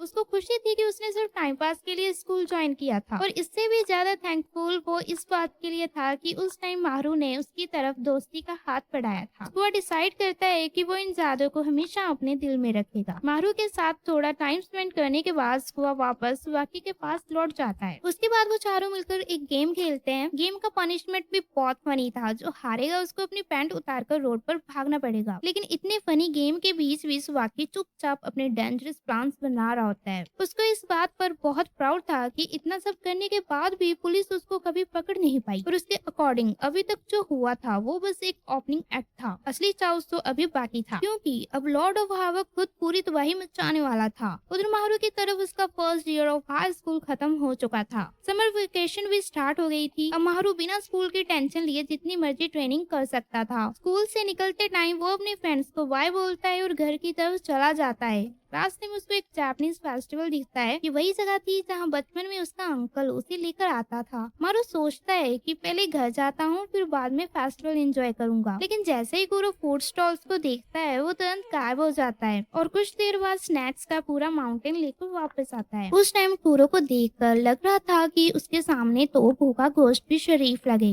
मारू अभी ये सब देख ही रहा होता है, तभी एक अननोन आदमी उसके पास आता है। उसके पास एक सूटकेस होता है जो शायद किसी का खो गया था, और उस आदमी को देखकर भी लग रहा था कि वो इस एरिया का रहने वाला नहीं है। वो आदमी मारू से कहता है कि सूटकेस को लॉस्ट एंड फाउंड ऑफिस तक पहुंचा देना। जाने से पहले वो मारू को वार्निंग भी देता है कि फेस्टिवल स्टार्ट होने से पहले ये काम कर देना। मारू वैसे भी बहुत हेल्पफुल इंसान था, इसलिए वो तुरंत सूटकेस लेकर निकल पड़ता है। फेस्टिवल में बहुत ज्यादा भीड़ थी, इसी वजह से मारू ध्यान नहीं दे पाता और किसी से टकरा कर नीचे गिर जाता है। जब वो वापस खड़ा होता है तब उसकी आंखें खुली की खुली रह जाती हैं, क्योंकि उसके सामने खड़ा इंसान बहुत ज्यादा लंबा था। उसका नाम तेत्सु था। वो एक हॉट स्प्रिंग होटल ओनर का बेटा था और उसने अपने शोल्डर पर कुछ उठा रखा था। तेत्सु बताता है कि वो अपने ग्रुप से बिछड़ गया है और अब उसको समझ नहीं आ रहा कि उसको कहाँ ढूंढे। तो मारू उसको बताता है कि वो लॉस्ट एंड फाउंड ऑफिस जा रहा है, वहाँ स्पीकर सिस्टम भी है, तो तेत्सु वहाँ से इसलिए अपने फ्रेंड्स को बुला सकता है। कुछ देर साथ चलने के बाद मारू क्यूरियोसिटी में पूछ लेता है कि उसके शोल्डर पर क्या रखा है। जब तेत्सु बिल्कुल नॉर्मल फेस के साथ बोलता है कि वो एक कॉफिन है, ये सुनते ही मारू का फेस सफेद पड़ जाता है। उसको लगता है कि कहीं ये कोई अजीब डांस प्रैक्टिस के लिए तो यूज नहीं कर रहा, लेकिन तेत्सु सीधा जवाब देता है कि ये एक वेम्पायर के लिए है। ये सुनकर मारू तुरंत अलर्ट हो जाता है। उसको लगता है कि कहीं तेत्सु खुद वेम्पायर तो नहीं। तभी अचानक एक बहुत बड़ा एक्सप्लोजन होता है। ब्लास्ट की आवाज सुनते ही सब लोग पैनिक में भागने लगते हैं। एक्सप्लोजन देखकर माहरू को अचानक अपने हाथ वाला मिस्टीरियस सूटकेस याद आता है। उसको डाउट होता है कि कहीं इसके अंदर बॉम्ब तो नहीं है। माहरू रिस्क लेना नहीं चाहता था, इसलिए वो तुरंत कुरो को बुलाता है। फिर कुरो माहरू का ब्लड पीता है। उसके बाद वो दोनों को लेकर हवा में जंप करता है। फिर कुरो सूटकेस को बहुत दूर हवा में फेंक देता है और कुरो फुल कॉन्फिडेंस में बोलता है कि लक हमेशा उसके साथ रहती है। कुरो को पूरा यकीन था कि वो सूटकेस हवा में एक्सप्लोड नहीं होगा। फिर सब लोग उस सूटकेस को नीचे गिरते हुए देखते हैं, लेकिन जिस जगह सूटकेस गिरने वाला था वहाँ तेत्सु खड़ा था। वो आराम से सूटकेस को कैच कर लेता है। उसके बाद बिना डरे उस सूटकेस को अपने कॉफिन के अंदर डाल देता है। तेत्सु को पूरा कॉन्फिडेंस था कि उसका कॉफिन इतना स्ट्रॉन्ग है कि कोई एक्सप्लोजन उसको तोड़ नहीं सकता। कुछ देर बाद जब वो कॉफिन खोलते हैं तो अंदर सिर्फ एक आधा भुना हुआ बैट पड़ा था। बैट गुस्से में तेत्सु को डांटने लगता है। वो बोलता है कि कभी तो अपने दिमाग यूज कर लिया कर। उसको ये भी याद नहीं रहा कि जब बॉम्ब वाला सूट तेज कॉफिन में गया तो वो खुद भी अंदर ही था। थोड़ी देर बाद वो बैट फाइनली नॉर्मल होता है। ये था प्राइड का सर्वेंट जिसका नाम ह्यूज था। उसकी एंट्री इतनी एटीट्यूड वाली थी जैसे कोई खुद को किंग समझता हो, लेकिन दिखने में वो बिल्कुल भी स्कैरी नहीं लग रहा था। उल्टा वो काफी क्यूट लग रहा था। ये देखकर मानो सोचने लगता है कि कहीं एक्सप्लोजन की वजह से ह्यूज का दिमाग तो नहीं हिल गया। टेत्सु ह्यूज को इसलिए ढूंढ रहा था क्योंकि उसके ब्लड की स्मेल बहुत स्वीट थी और उसका नेचर भी बहुत काइंड था। जैसे ही ह्यूज ने कंप्लेन की रूम बहुत ब्राइट थी, टेत्सु ने तुरंत विंडोज को कवर कर दिया ताकि एक भी लाइट अंदर न आए। सबसे शॉकिंग बात ये थी कि टेत्सु सिर्फ 14 इयर्स का था। ये सुनकर मारू को यकीन नहीं हो रहा था। मारू फिर पूछता है कि टेत्सु को वैम्पायर से प्रॉब्लम क्यों नहीं है। जब टेत्सु बताता है कि वो अपने फादर का बिजनेस बड़ा करना चाहता है, अगर वो रेस या स्पीशीज को लेकर डिस्क्रिमिनेशन करेगा तो टूरिज्म बिजनेस को नुकसान होगा। इतनी छोटी एज में भी टेत्सु काफी मैच्योर था। कुछ देर बात करने के बाद सब लोग सुबाकी के टॉपिक पर आते हैं। अभी जो एक्सप्लोजन हुआ था वो क्लियरली उसी का काम था। ह्यूज बताता है कि उसके पास सबसे ज्यादा सब क्लास है, इसलिए वो अब सुबाकी पर नजर रखेगा और महारू और कुरो को भी कांटेक्ट में रहना चाहिए ताकि जरूरत पड़ने पर एक दूसरे की हेल्प कर सके। महारू इस बात के लिए मान जाता है। उसके बाद वो घर के लिए निकल पड़ता है। उसको लगता है कि आज का दिन फाइनली खत्म हो गया और टेत्सु और ह्यूज से मिलना भी एक लकी कोइंसिडेंस था। लेकिन जैसे ही वो एलिवेटर के पास पहुंचता है, कोई अचानक उसको पकड़ लेता है और उसको जबरदस्ती कहीं ले जाया जाता है। इसी बीच कुरो को जबरदस्ती ह्यूमन फॉर्म में बदल दिया गया और उसके साथ बिल्कुल भी सॉफ्टली बिहेव नहीं किया गया। जब मारू की आंख खुलती है तो वो खुद को एक सील्ड रूम के अंदर पाता है। उसके सामने एक फैमिलियर इंसान बैठा था। ये वही आदमी था जिससे मारू स्कूल में पहले टकरा चुका था। वो अपना नाम सुजुकी बताता है और कहता है कि वो C3 ऑर्गेनाइजेशन का मेंबर है। C3 एक ऐसी ऑर्गेनाइजेशन थी जो ह्यूमंस और वैम्पायर्स के बीच बैलेंस मेंटेन करती थी। उनका काम दोनों वर्ल्ड के बीच एक क्लियर बाउंड्री बनाए रखना था ताकि कोई भी साइड दूसरी साइड की दुनिया में इंटरफेयर ना करे। अभी सुबाकी ह्यूमन वर्ल्ड के लिए बहुत बड़ा डेंजर बन चुका था। वो और उसके सब क्लास मिलकर बहुत डेंजरस प्लान्स बना रहे थे जिससे इंसानों की जान खतरे में पड़ सकती थी। इसी वजह से C3 ने डिसाइड किया था कि सुबाकी को रोकना ही पड़ेगा। मारू को पहले लगा कि शायद उसको नए एलिज मिल गए, लेकिन जल्दी ही उसको समझ आ गया कि उसकी सोच और C3 की थिंकिंग बिल्कुल अलग है। मारू किसी वैम्पायर को तब तक मानना नहीं चाहता था जब तक वो कम्प्लीटली एविल या होपलेस ना हो, लेकिन C3 सभी वैम्पायर्स को खत्म करना चाहती थी। उनका मानना था कि डीमंस को माफ करना गॉड का काम है और उन्हें गॉड के पास भेजना C3 का काम है। अगर सारे वैम्पायर्स मार दिए गए तो मारू का फ्रेंड स्कुआ भी मारा जाएगा, इसलिए मारू उनके साथ काम करने से मना कर देता है। जब बात से काम नहीं बनता तब सुजुकी उसको धमकाना स्टार्ट कर देता है। वो बोलता है कि जहाँ तो मारू उनकी हेल्प करे जहाँ फिर वो कभी भी कुरो को दोबारा नहीं देख पाएगा। इसी वक्त 3 वैम्पायर हंटर्स मिलकर कुरो को अटैक कर रहे होते हैं। अपने ईव के बिना कुरो सिर्फ एक नॉर्मल कैट की तरह वीक था। वो उन तीनों के सामने कुछ भी नहीं कर सकता था। उन हंटर्स का नाम सुनकर वैम्पायर्स भी डर जाते थे। अनलीड लोग उन्हें C3 का मैड डॉग्स बुलाते थे, जो उनकी डेंजर लेवल दिखाने के लिए काफी थी। सुजुकी फिर मारू को बताता है कि इस रूम में टोटल 53 डोर्स हैं, लेकिन उनमें से सिर्फ एक ही असली एग्जिट है। मारू को जल्दी बाहर निकलना होगा, वरना कुरो को वो लोग 7 कोर्स केट मिल बना देंगे। इतना ही नहीं, अगर एक ईव और सर्वैम बहुत ज्यादा दूर हो जाएं, तो ईव कभी भी मर सकता है। ये बात सुनकर माहरू का खून खौल उठता है। उसको गुस्सा आता है कि कुरो ने इतनी इम्पोर्टेंट बात उसे कभी शेयर ही नहीं की। आखिर में माहरू पूरा रूम ढूंढते ढूंढते थक जाता है, लेकिन उसको एग्जिट नहीं मिलता। फिर भी सुजुकी की वार्निंग्स के सामने मारू हार नहीं मानता। मारू ने तुरंत अपना ब्रूम समन किया। फिर उसने अपना हाथ जमीन पर रखा और अपने बॉडी को एक ब्रेक डांसर की तरह घुमाना स्टार्ट कर दिया। ब्रूम के पावर से एक बड़ा टॉर्नेडो बन गया जो सीधा सीलिंग को तोड़ते हुए बाहर निकल गया। इस तरह मारू को एग्जिट मिल गया। मारू के पास सारे वैम्पायर्स को मारने की कोई वजह नहीं थी, क्योंकि जो वैम्पायर्स उसके आसपास थे वो असल में बुरे नहीं थे। हाँ, थोड़े लेजी जरूर थे, लेकिन जरूरत पड़ने पर लोगों को बचाते भी थे। उनमें से एक वैम्पायर ने तो अपनी गलती के लिए ऑनेस्टली सॉरी भी बोला था। सुजुकी मारू को समझाने की कोशिश करता है। वो कहता है कि वो भी किसी ऐसे इंसान को जानता है जिसके फादर को वैम्पायर ने मार दिया था, लेकिन फिर वो मारू को रोकता नहीं और उसको ब्रूम पर उड़कर वहाँ से जाते हुए देखता रहता है। अच्छी बात ये थी कि मारू टाइम पर पहुंच गया, क्योंकि कुरो ऑलमोस्ट उन हंटर्स के हाथ से मारा ही जाने वाला था। अगर मारू थोड़ा भी लेट होता तो कुरो का काम खत्म हो जाता। कुछ दिन बाद सब लोग एक जगह पर मिलते हैं ताकि सुजुकी को हराने का प्लान बनाया जा सके। एनमी बहुत स्मार्ट था, उसको एग्जैक्टली पता था कि कौन से डेंजरस लोगों को अपनी साइड लाना है, और वो खुद भी बहुत बड़ा स्कैमर था। दूसरी तरफ मारू की टीम पूरा सर्कस लग रही थी। सब लोग या तो कॉमेडी कर रहे थे या यूजलेस हरकतें कर रहे थे। स्ट्रेटेजी मीटिंग होने के बाद भी कोई सीरियस नहीं था, सब बस मजे करना चाहते थे और पेट भर के खाकर सो जाना चाहते थे। सिर्फ मिसोनो और माहरू ही मीटिंग को सीरियसली ले रहे थे। वो सच में जीतना चाहते थे या कम से कम बैटल में हारना नहीं चाहते थे। सबसे पहले उन्हें एनिमे के बारे में इंफॉर्मेशन चाहिए थी। प्रॉब्लम ये थी कि उन्हें सुबुकी के बारे में कुछ भी पता नहीं था। वो कहाँ रहता है, उसके कितने सब क्लास हैं, उसका एड्रेस क्या है, या फिर वो दिन में कितनी बार बाथरूम जाता है। हर क्वेश्चन का आंसर 0 था। तो मारू सोचता है कि उस एंटिक डीलर वाले बिग ब्रदर से इंफॉर्मेशन मांगनी चाहिए, जो देखने में ऐसे लगता था जैसे पुलिस से भागते भागते फेक चीजें बेच रहा हो। लेकिन मिसोनो को ये आइडिया बिल्कुल पसंद नहीं आता। वो उस आदमी से कोई रिलेशन नहीं रखना चाहता था। तभी ह्यूज फाइनली काम का साबित होता है। उसके सब क्लास ने एक सस्पिशियस इंसान को देखा था जो बिना विंग्स के आसमान में उड़ रहा था। ये बात काफी डेंजरस लग रही थी। मारू तुरंत ये इन्फॉर्मेशन मिलते ही निकल पड़ता है। रिपोर्ट में बोला गया था कि उस इंसान के विंग्स नहीं है,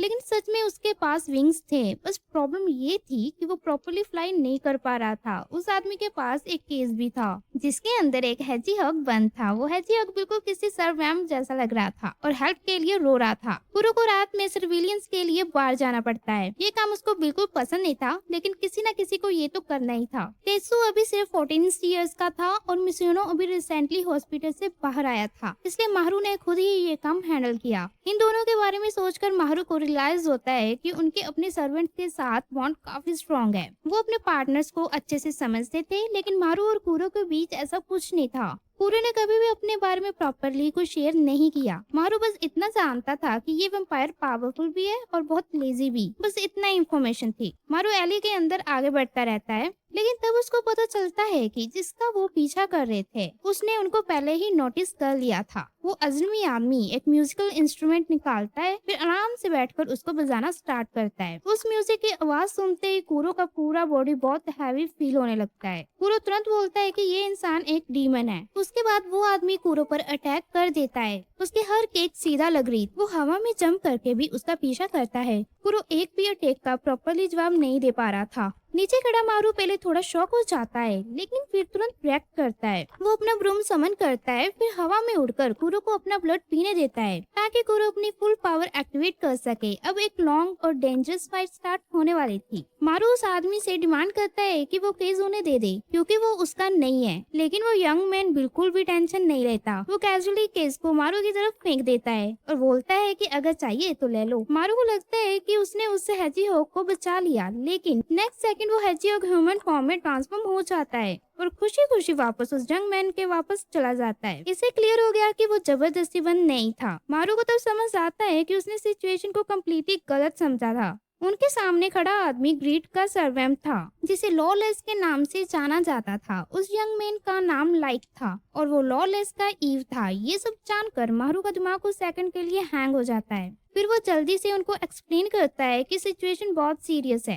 सर्वेंट्स को मिलकर सुबाकी का प्लान रोकना होगा, क्योंकि वो पूरी दुनिया को अंडरग्राउंड डार्कनेस में ले जाना चाहता है। लेकिन लॉलेस बिना पूरी बात सुने ही मना कर देता है। लॉलेस के अकॉर्डिंग सिचुएशन इतनी सिंपल नहीं थी। वो बोलते हैं कि अगर सब सर्वेंट्स एक जगह बैठ भी गए तो बात करने के बजाय एक दूसरे से लड़ना स्टार्ट कर देंगे। फिर वो सार्कास्टिक टोन में बोलता है कि अगर बिग ब्रदर स्लॉथ सच में चाहे तो ये प्रॉब्लम कब की सॉल्व हो सकती थी। उसको बस लास्ट टाइम की तरह बैठकर वोट करना होता है। ये बात सुनकर क्लियर था कि लॉलेस कुरो से खुश नहीं था और कुरो भी अपने यंगर सिबलिंग ग्रीड को देखकर इरिटेटेड लग रहा था। मारू ने पहले कभी कुरो को किसी के लिए हॉस्टाइल होते नहीं देखा था, लेकिन लॉरेंस के सामने उसकी डिसलाइक क्लैरिटी दिख रही थी। मारू कितनी भी बात करे, लेकिन लाइक साइड में ऐसे खड़ा था जैसे उसको किसी चीज से कोई मतलब ही नहीं। उसको तो ये भी नहीं पता था कि सुबाकी है कौन, इसलिए अलायंस बनना ऑलमोस्ट इम्पॉसिबल था। ऊपर से लाइक बहुत ज्यादा नार्सिसिस्ट था। उसकी नजर में वो खुद एक एंजल था और एंजल से ऐसे मैटर्स में इंटरफेयर नहीं करते। उसके अकॉर्डिंग एंजल्स को स्पेशल राइट्स भी मिलते हैं। वो बिना रीजन किसी को भी मार सकते हैं और इस लिस्ट में मारू और उसकी टीम भी इंक्लूडेड थी। उसकी बातें सुनकर ऐसा लग रहा था जैसे वो कोई डेंजरस पागल इंसान हो और लॉलेस को उसके पीछे पीछे घूमना जब प्रूव कर रहा था कि दोनों का कोई इलाज नहीं है। कुरो और लॉलेस की कन्वर्सेशन भी किसी रिजल्ट पर नहीं पहुंचती। आखिर में सब लोग बिना किसी कंक्लूजन के अपने अपने रास्ते चले जाते हैं।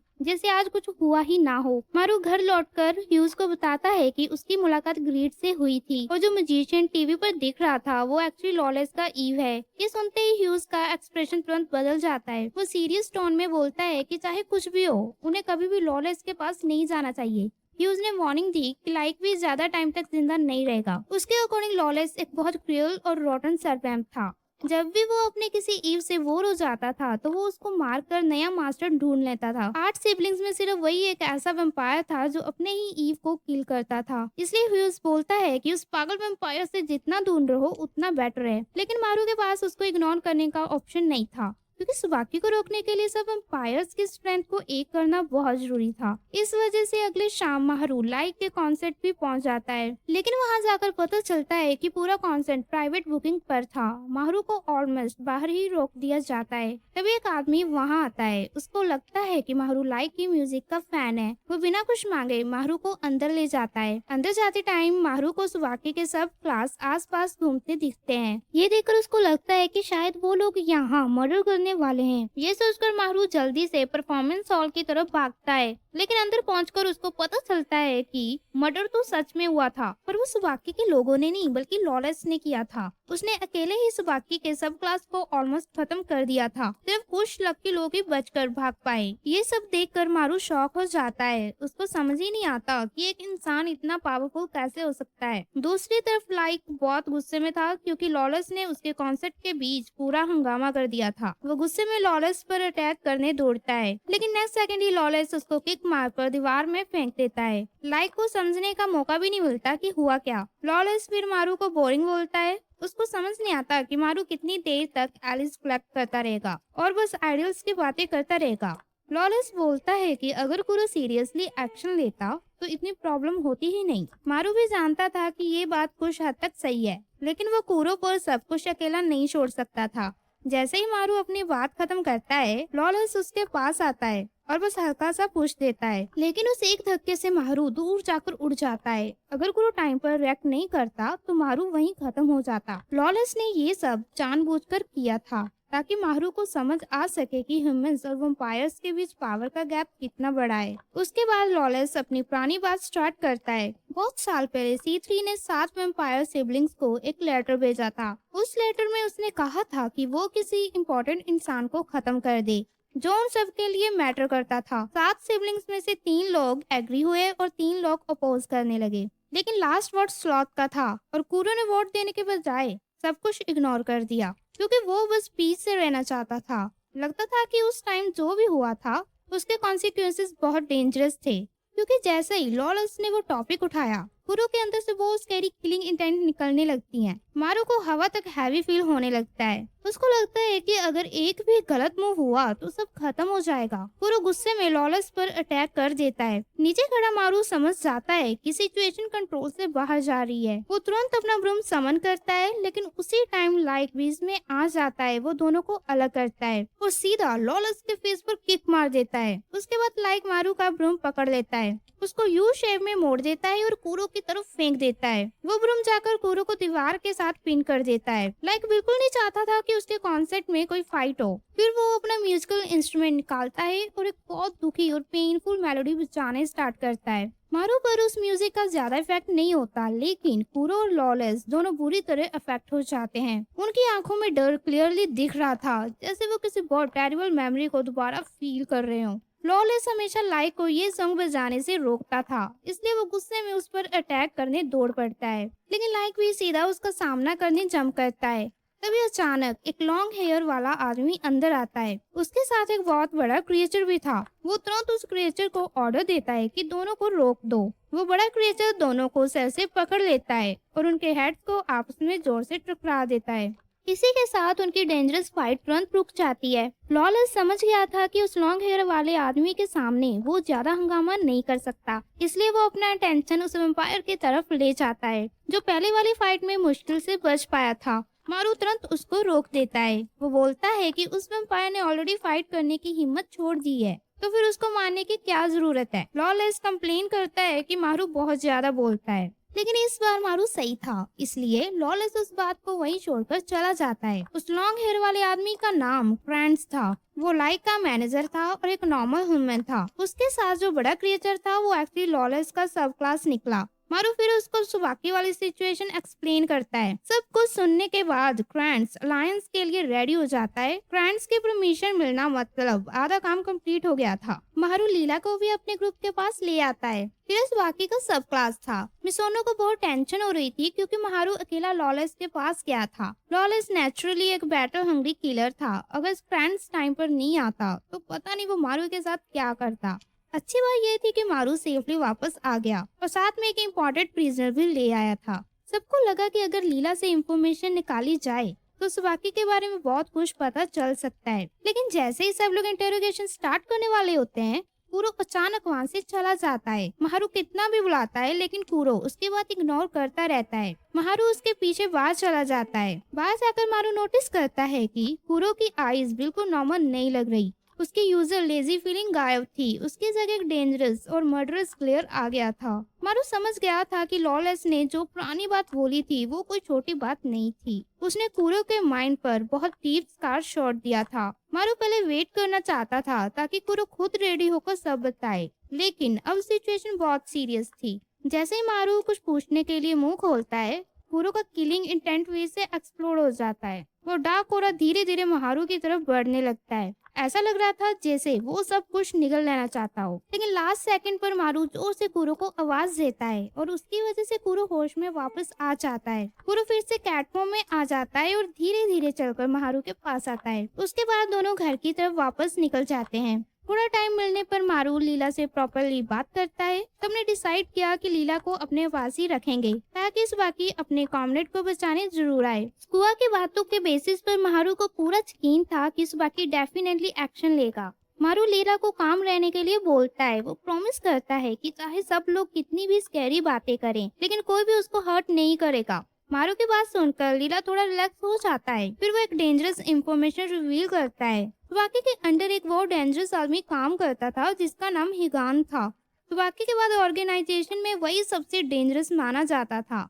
उसको नंबर 2 भी बोला जाता था। मारू तुरंत उस नाम को याद कर लेता है क्योंकि अब उसको उस आदमी से भी केयरफुल रहना था। अगली सुबह जैसे ही मारू उठता है, उसके पास क्रांट्स का फोन आता है। वो पूछता है कि क्या लॉलेस उनके घर आया है, क्योंकि लाइक के अकॉर्डिंग लॉलेस कल से घर वापस ही नहीं आया था। दूसरी तरफ लाइक बाहर निकल रहा था। तब उसको अपने बॉडी पर एक अजीब प्रेशर फील होता है। ये साइन था कि एक ईव और उसका सर वैम्प एक दूसरे से बहुत दूर हो गए हैं। उस डेंजरस फीलिंग के बीच लाइक को अचानक अपने पीछे किसी की प्रेजेंस फील होती है। वो तुरंत जंप मारकर डिस्टेंस बना लेता है, लेकिन इतनी फास्ट रिएक्शन के बाद भी वो थोड़ा लेट हो गया था। उसके हेड पर वाउंड आ जाता है और ब्लड धीरे धीरे नीचे गिरने लगता है। अब दोनों एक दूसरे के सामने खड़े थे। वो रेड हेयर वाला आदमी क्लियरली लाइक को कैप्चर या खत्म करने आया था, लेकिन उसका एटीट्यूड ऐसा था जैसे वो बस नॉर्मल वॉक पर निकला हो। उसकी काम स्माइल ही उसको और डेंजरस बना रही थी। सिर्फ थोड़ी देर के फाइट में लाइक का पूरा बॉडी जख्मों से भर जाता है, जबकि उस आदमी के कपड़ों पर डस्ट तक नहीं लगती। फिर वो आदमी सिगरेट निकालता है और लाइक से लाइटर मांगता है, लेकिन लाइक मना कर देता है। वो सीधा अटैक कर देता है। उसी मोमेंट उस आदमी के हाथ से फ्लैम्स एक्सप्लोड हो जाती हैं। एक ही अटैक में लाइक को इंजरी भी लगती है और उसकी सिगरेट भी जल जाती है। वो कामली बोलता है कि अब से वो सीरियस होने वाला है। उधर मारू रोड पर चल रहा था, तभी उसको आसमान में एक ह्यूज पिलर ऑफ फायर दिखता है। मारू तुरंत समझ जाता है कि कुछ बहुत गलत हुआ है, इसलिए वो और कुरो बिना टाइम वेस्ट किए उस डायरेक्शन में दौड़ पड़ते हैं। जाने से पहले कुरो को ऐसा लग रहा था जैसे वो मारू को कुछ इम्पोर्टेंट बोलना चाहता हो, लेकिन उसकी लेजी नेचर इतनी स्ट्रांग थी कि वो वर्ड्स तक प्रॉपर्ली नहीं निकाल पाया। फिर जैसे ही दोनों फाइट वाली जगह पर पहुंचते हैं और बैटल ज्वाइन करने वाले होते हैं, तभी अचानक कुरो का बॉडी मेल्ट होना स्टार्ट हो जाता है। वो बिल्कुल ब्लैक लिक्विड जैसा बनने लगता है, जैसे कोई पुराना ग्रीस पिघल रहा हो। वो धीरे धीरे जमीन पर गिरता है और एक ब्लैक स्फीयर की शेप ले लेता है। मारू शॉक में जम जाता है। उसको समझ ही नहीं आता कि ये क्या हो रहा है और कुरो अचानक इस फॉर्म में क्यों बदल गया। तभी वो डेंजरस आदमी अपना नाम बताता है। उसका नाम हिगान था। वो बिल्कुल आराम से मारू की तरफ चलने लगता है। मारू तुरंत अपनी ब्रूम से फाइट करने की कोशिश करता है, लेकिन ब्रूम ब्लू लाइट में बदलकर उस ब्लैक स्फीयर के अंदर ऑब्जर्व हो जाती है। अब मारू के पास ना वेपन बचा था, ना ही कोई पावर। उसी टाइम लाइक मारू के सामने आकर खड़ा हो जाता है। वो अपना पैर जमीन पर घसीटता है और उस लाइन से जाइंट पियानो कीज बाहर निकलने लगती हैं। तब मारू को समझ आता है कि लाइक अब तक अपनी रियल पावर हाइड कर रहा था। लाइक की आईज पूरी एंगर से भरी हुई थी। वो डिसाइड कर चुका था कि इस डेंजरस ओल्ड मैन को यहीं खत्म करेगा। उधर हिगान भी अपनी ब्लेजिंग फ्लेम्स रिलीज कर देता है। अब पियानो कीज और फायर एक दूसरे से टकराने लगते हैं। ये एक पेंटर और म्यूजिशियन के बीच की बैटल थी। डेंजरस होने के साथ साथ ये फाइट काफी ब्यूटीफुल भी लग रही थी। म्यूजिक सैडनेस और पेन को शो कर रहा था, जबकि फ्लेम्स डिस्ट्रक्शन और डेथ को रिप्रेजेंट कर रही थी। दोनों फुल पावर से फाइट कर रहे थे, लेकिन उनकी पावर्स एक अजीब परफेक्ट बैलेंस बना रही थी। कुछ देर तक हिगान से लड़ने के बाद आखिर में लाइक की बॉडी जवाब दे देती है और वो अनकॉन्शियस होकर जमीन पर गिर जाता है। लीला ने जो वार्निंग दी थी वो बिल्कुल सही निकली।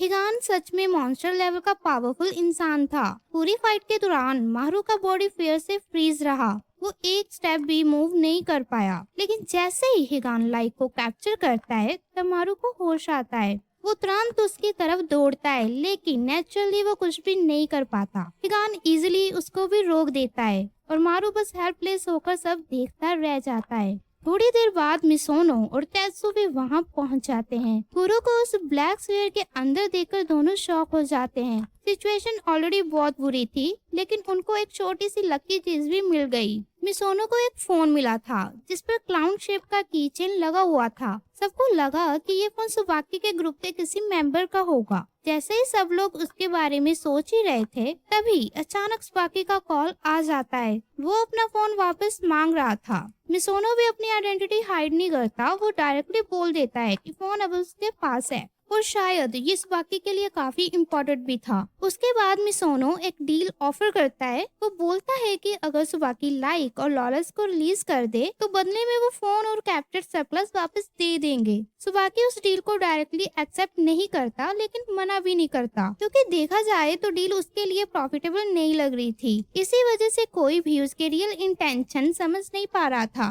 उधर मारू के पास बिल्कुल टाइम नहीं था। किसी को ये भी नहीं पता था कि सुबाकी ने लाइक और लॉलेस को साथ रखा है या अलग अलग। अगर दोनों अभी भी सेपरेटेड हुए तो लाइक रात होने से पहले मर सकता था। कुरो की करंट कंडीशन की वजह से मारू फाइट ज्वाइन नहीं कर सकता था, इसलिए बाकी सबने डिसाइड किया कि मारू यही रुकेगा। मारू चुपचाप कुरो को देखने लगता है और धीरे धीरे गिल्ट उसके अंदर भरने लगता है। वो हमेशा कुरो को अपना पार्टनर बोलता था, लेकिन अब जब वो पिछली बातें याद करता है तो उसको समझ आता है कि जब भी वो वीक पड़ता था तो कुरो ही सब हैंडल करता था, और जो चीजें कुरो नहीं संभाल पाता था उन्हें मारू तो और भी कम हैंडल कर पाता था। मारू खुद से पूछता है कि ऐसे रिलेशन को क्या सच में पार्टनरशिप बोला जा सकता है। जब उसको पता चला था कि कुरो के भी अपने प्रॉब्लम्स हैं, तब भी उसने कभी उनका सामना साथ मिलकर नहीं किया। वो हमेशा वेट करता था कि कुरो खुद ही सब सॉल्व कर लेगा, लेकिन एक रियल पार्टनर ऐसा कभी नहीं करता। मारू गिल्ट में खुद को ब्लेम करता रहता है। तभी स्पेयर के अंदर मौजूद कुरो उसकी सारी बातें सुन लेता है। उसकी रिएक्शन देखकर लग रहा था कि वो अभी भी रिस्पॉन्सिव हो। ये देखकर मारू को थोड़ी रिलीफ मिलती है। अब उन्हें सिर्फ एक वे चाहिए था जिससे वो स्पेयर को तोड़ सके।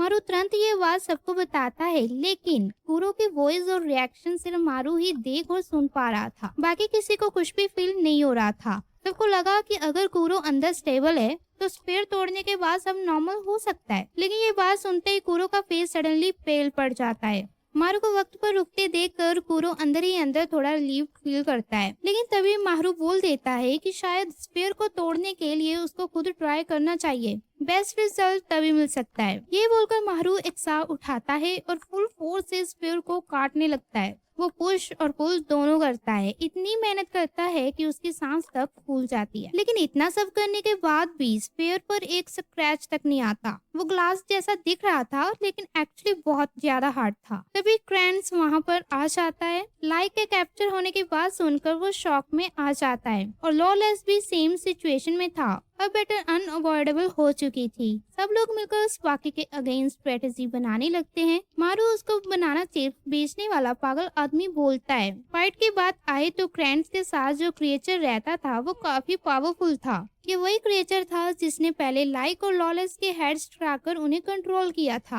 लेकिन उससे भी डेंजरस क्रैंक्स के सीक्रेट वेपन निकला, एक सिंपल वाटर गन। सबको लगा वो बस जोक कर रहा है, लेकिन जैसे ही उसका एक ड्रॉप ह्यूज के हैंड पर गिरता है वो वेम्पायर तुरंत अनकॉन्शियस हो जाता है और मूव तक नहीं कर पाता। क्रैंक्स खुद भी सरप्राइज हो जाता है क्योंकि उसको पहले पता ही नहीं था कि ह्यूज एक वेम्पायर है, लेकिन इसी वजह से होली वाटर का रियल इफेक्ट सबके सामने आ गया। क्रैंक्स बताता है कि वो इसी वाटर को यूज करता था जब भी लॉलेस लाइक पर अटैक करने की कोशिश करता था। मारू तुरंत समझ जाता है कि होली वाटर उनके लिए कितना इम्पोर्टेंट वेपन बन सकता है। चाहे वो कूरो को स्फीयर से फ्री ना कर पाए, लेकिन अपकमिंग बैटल में एटलीस्ट फाइट तो कर सकता था। क्रैंक्स बताता है कि उसने ये होली वाटर एक एंटीक शॉप वाले आदमी से खरीदा था। जैसे ही मारू ये सुनता है उसको इंस्टेंटली मास्टर ऑफ एनवी याद आता है। वो तुरंत उस आदमी से मिलने जाने का डिसाइड करता है, लेकिन मिसोनो उसको रोकने की कोशिश करता है। वो इंसिस्ट करता है कि किसी भी हाल में उस आदमी पर ट्रस्ट नहीं करना चाहिए।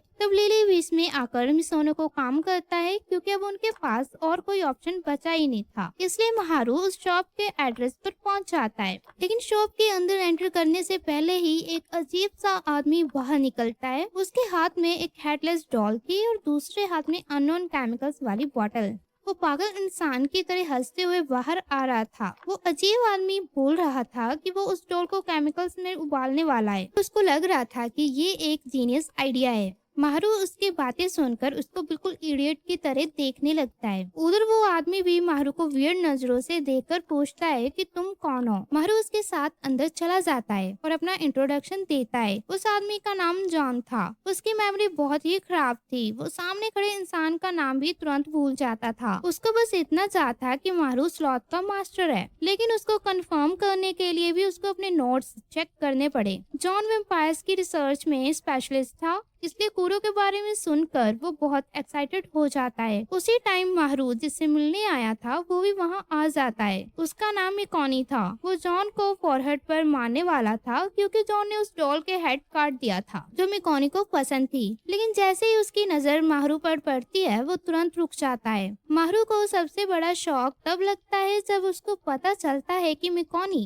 एक्चुअली मिसोनो का बड़ा भाई है। इंट्रोडक्शन के बाद माहरू कूरो के उसके स्पेयर फॉर्म में बाहर निकालता है। ये एक ऐसा केस था जो पहले कभी किसी ने नहीं देखा था, इसलिए जॉन एक्साइटमेंट से ऑलमोस्ट पागल हो जाता है। वो माहरू को सीधा रिसर्च लैब में खींचकर ले जाता है और इतने फोकस से उसको देखने लगता है कि माहरू अनकंफर्टेबल फील करने लगता है। दूसरी तरफ मिसोनो की ग्रुप ने फाइनली वाकई की लोकेशन फाइंड कर ली थी। वो एक ह्यूज होटल में छुपा हुआ था जिनमें 45 फ्लोर्स ऊपर थे और 5 बेसमेंट लेवल्स भी थे। उनका मेन गोल फाइट करना नहीं था, सबसे पहले प्रिजनर्स को रेस्क्यू करना इम्पोर्टेंट था। इसलिए सबने एक प्लान चूज किया। पहले उन्हें ये कंफर्म करना था कि वाकई किस फ्लोर पर है और प्रिजनर्स को कहाँ रखा गया है। उसके बाद ही रेस्क्यू प्लान प्रॉपर्ली एग्जीक्यूट हो सकता था। पूरी स्ट्रेटेजी की रिस्पॉन्सिबिलिटी मिसोनो के शोल्डर्स पर थी क्योंकि ग्रुप में सबसे स्मार्ट वही था। इस बात में किसी को भी कोई डाउट नहीं था। उधर तेसु का काम बिल्कुल सिंपल था। उसको बस बिना सोचे समझे सीधा चार्ज करना था। तेसु का पूरा रूल सिंपल था, इसलिए वो बाहर चला जाता है ताकि बाकी लोग आराम से स्ट्रेटेजी बना सकें। वो बोलता है कि जब फाइट स्टार्ट करनी हो तो तब उसको बुला लेना। उधर माहरू के साइड पर जॉन उसका पूरा चेकअप कर रहा था। वो उसकी हाइट और वेट मेजर कर रहा था, जैसे एक्सपेरिमेंट के लिए हर छोटी डिटेल कलेक्ट करना चाहता हो। एक्चुअली जॉन की एज 30 से ऊपर थी, लेकिन उसने अपनी पूरी लाइफ में कूरो जैसा केस कभी नहीं देखा था। उसके पास अभी कोई इंस्टेंट सोल्यूशन नहीं था, लेकिन फिर भी उसको पूरा कॉन्फिडेंस था कि वो आंसर फाइंड कर लेगा क्योंकि उसके अंदर नॉलेज के लिए डेंजरस लेवल की क्यूरियोसिटी थी। एक ऐसी एडिक्शन जो किसी ड्रग से भी ज्यादा स्ट्रॉन्ग हो और जो एक बार किसी को लग जाए तो उसे छुटकारा पाना ऑलमोस्ट इम्पॉसिबल था। जॉन मारू को रिलैक्स करने के लिए एक कप चाय देता है, लेकिन जैसे ही मारू उस चाय को पीता है उसका पूरा बॉडी सडनली शट डाउन हो जाता है और वो सीधा फ्लोर पर गिर पड़ता है। ईव और सर्वेम के बीच का बॉन्ड नॉर्मल रिलेशन नहीं था, वो एक एक्स्ट्रा ऑर्डिनरी कनेक्शन था। अगर सर्वेम की प्रॉब्लम को बाहर से सॉल्व नहीं किया जा सके तो लास्ट ऑप्शन बचता था कि ईव डायरेक्टली सर्वेम के माइंड के अंदर जाए जॉन ने इसी पर्पस के लिए मारू को ड्रग मिक्स्ड चाय पिलाई थी। आगे का जर्नी इजी नहीं लग रहा था, लेकिन अब उनके पास और कोई चॉइस भी नहीं थी। वो सिर्फ माहरू के लक की दुआ कर सकते थे। दूसरी तरफ मिस सोनो और फ्रेंड्स भेस बदलकर होटल के अंदर एंटर करते हैं। वो स्टाफ को बोलते हैं कि उन्हें अपर फ्लोर पर रूम चाहिए ताकि अच्छा व्यू मिल सके। तब स्टाफ बताता है कि 43rd फ्लोर और उसके ऊपर वाले फ्लोर्स ऑलरेडी एक लॉन्ग टर्म गेस्ट ने बुक कर रखे हैं और first 4 basement floors parking garage के लिए यूज होते हैं। ये इन्फॉर्मेशन सुनकर मिस सोनो क्विकली कंक्लूजन निकाल लेता है कि सुबह की प्रोबेबली 43rd फ्लोर और उसके ऊपर हाइड हुआ है, जबकि 5th बेसमेंट लेवल पर शायद लाइक या लॉलेस को रखा गया होगा। मिसोनो एलिवेटर के अंदर जाता है और स्काउटिंग के लिए 41st फ्लोर का बटन प्रेस करता है, लेकिन तभी उसके सामने स्कुआ खड़ा मिलता है। मिसोनो अंदर ही अंदर होप करता है कि स्कुआ उसको पहचान ना पाए, लेकिन अनफॉर्चुनेटली सब कुछ मिसोनो के प्लान के अकॉर्डिंग नहीं होता। वो पहले से ही समझ गया था कि उसके सामने कौन खड़ा है और प्रॉब्लम सिर्फ इतनी नहीं थी, एलिवेटर एक्चुअली 41st फ्लोर पर जा ही नहीं रहा था। उसका बटन्स का पूरा लेआउट चेंज कर दिया गया था। कुआ ने अपनी डिसेप्शन वाली एबिलिटी यूज करके मिसोनो के लिए एक डेंजरस ट्रैप सेट किया था और अब मिसोनो डायरेक्टली सबसे रिस्की सिचुएशन में फंस चुका था। तभी स्कुआ पावर स्विच ऑफ कर देता है। पूरा होटल डार्कनेस में डूब जाता है। उसी मोमेंट एलिवेटर ऊपर से सीधा नीचे गिरने लगता है और डायरेक्टली 5th बेसमेंट लेवल तक पहुंच जाता है। बाहर से देखने पर लग रहा था कि मिसोनो शॉक में है, लेकिन एक्चुअली वो बिल्कुल भी डरा हुआ नहीं था। उसके अकॉर्डिंग टॉप फ्लोर और बेसमेंट दोनों ही प्लान का पार्ट थे, क्योंकि उसको पूरा यकीन था कि सुबाकी ने लाइक और लॉलेस को अलग अलग जगह पर रखा होगा, एक को सबसे ऊपर और दूसरे को सबसे नीचे। लेकिन मिसोनो ने एक चीज एक्सेप्ट नहीं की थी। जैसे ही एलिवेटर फाइनल फ्लोर पर रुकता है और डोर्स ओपन होते हैं, वहाँ कोई भी नहीं था, ना कोई ह्यूमन, ना कोई वैम्पायर, ना ही एक सिंगल ऑब्जेक्ट। पूरे एरिया में बस एक खामोशी थी। तभी लिली वार्निंग देता है कि उसको यहाँ किसी भी लाइफ या प्रेजेंस का फील नहीं हो रहा। उस मोमेंट सबको समझ आ जाता है कि वो ट्रैप सेट करने आए थे, लेकिन एक्चुअली शुरू से ही वो खुद ट्रैप में फंसे हुए थे। सुवाकी ने जानबूझकर हिंट दिया था कि वो लाइक और लॉरेंस को सेपरेट करेगा,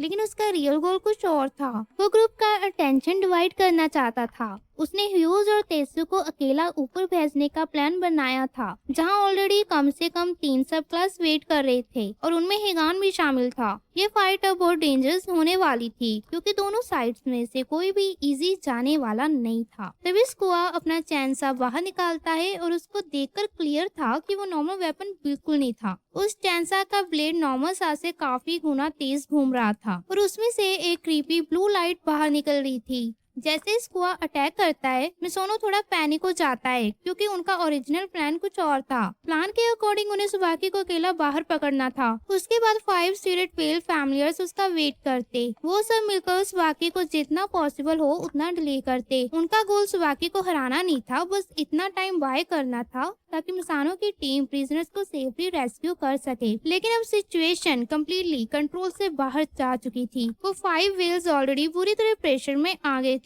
ऐसा लग रहा था जैसे उनकी फेसेस कभी भी क्रश हो सकती थी। ये सच समझते ही मिसोनो का रिजॉल्व थोड़ा शेक होने लगता है, लेकिन तब उसको अपने बड़े भाई की बात याद आती है। फाइनल विनर डिसाइड करने के लिए ये देखना पड़ता है कि फाइट में ज्यादा रूटलेस कौन है। तब मिसोनो जानबूझकर स्कुआ को प्रोवोक करता है। वो बोलता है कि मारू उसको अपना क्लोज फ्रेंड मानता है, लेकिन स्कुआ इसका उल्टा रिएक्शन देता है। वो और भी ज्यादा वायलेंटली अटैक करने लगता है। एक बार, फिर 5 बार, फिर 7 बार। वो बार बार मारू के प्लान्स डिस्ट्रॉय करता रहता है। स्कुआ चिल्लाकर बोलता है कि मारू कभी भी सुबाकी के रियल मोटिव समझ ही नहीं पाया। ऊपर से देखने पर लग रहा था जैसे स्कुआ दुनिया से गुस्सा हो, जैसे उसको दर्द हो कि कोई उसके एग्जिस्टेंस याद नहीं रखता। लेकिन असली ट्रुथ कुछ और था। बाकी एक्चुअली किसी इम्पोर्टेंट चीज को ढूंढ रहा था। स्कुआ को भी नहीं पता था कि वो क्या है, लेकिन उसको बस इतना पता था कि वो चीज बहुत ज्यादा इम्पोर्टेंट है। जब सब लोग डेंजरस बैटलफील्ड में एंटर कर रहे थे, उधर टॉप फ्लोर पर लॉलेस और लाइक एक दूसरे पर चिल्लाए जा रहे थे।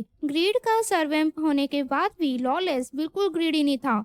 वो खुद को और ह्यूमंस को वर्थलेस समझता था। उसके अकॉर्डिंग सब लोग एक दिन मरने वाले हैं। इंसान दुनिया में खाली हाथ आता है और आखिर में सिर्फ बोन्स लेकर चला जाता है। तो फिर ह्यूमन लाइफ की एक्चुअल वैल्यू क्या हुई? लेकिन लाइक उसका कंप्लीट ऑपोजिट था। वो एक म्यूजिकल जीनियस था, ऐसा पियानिस्ट जो सिर्फ अपनी फिंगर से पूरा कॉन्सर्ट हॉल साइलेंट कर सकता था। वो खुद को म्यूजिक वर्ल्ड का एक ग्रेट पर्सन मानता था और उसको पता था कि उससे भी ज्यादा टैलेंटेड लोग एग्जिस्ट करते हैं, लेकिन लाइक ने कभी इस बात को अपनी वीकनेस नहीं बनने दिया। वो कभी गिव अप करने वाला इंसान नहीं था। लाइक ने सीधा जवाब दिया कि किसी इंसान की वैल्यू उसके जन्म से डिसाइड नहीं होती। उसकी वैल्यू इस बात से डिसाइड होती है कि वो क्या चाहता है और अपने गोल के लिए कितना फाइट करता है। इमेजिनेशन फ्यूचर का रास्ता बनाती है और परसिस्टेंस इंसान को उसके फ्यूचर तक पहुंचाने में हेल्प करती है। अगर किसी के पास खुद का ड्रीम ही ना हो तो वो इंसान सिर्फ एक खोखला नाम बनकर रह जाता है।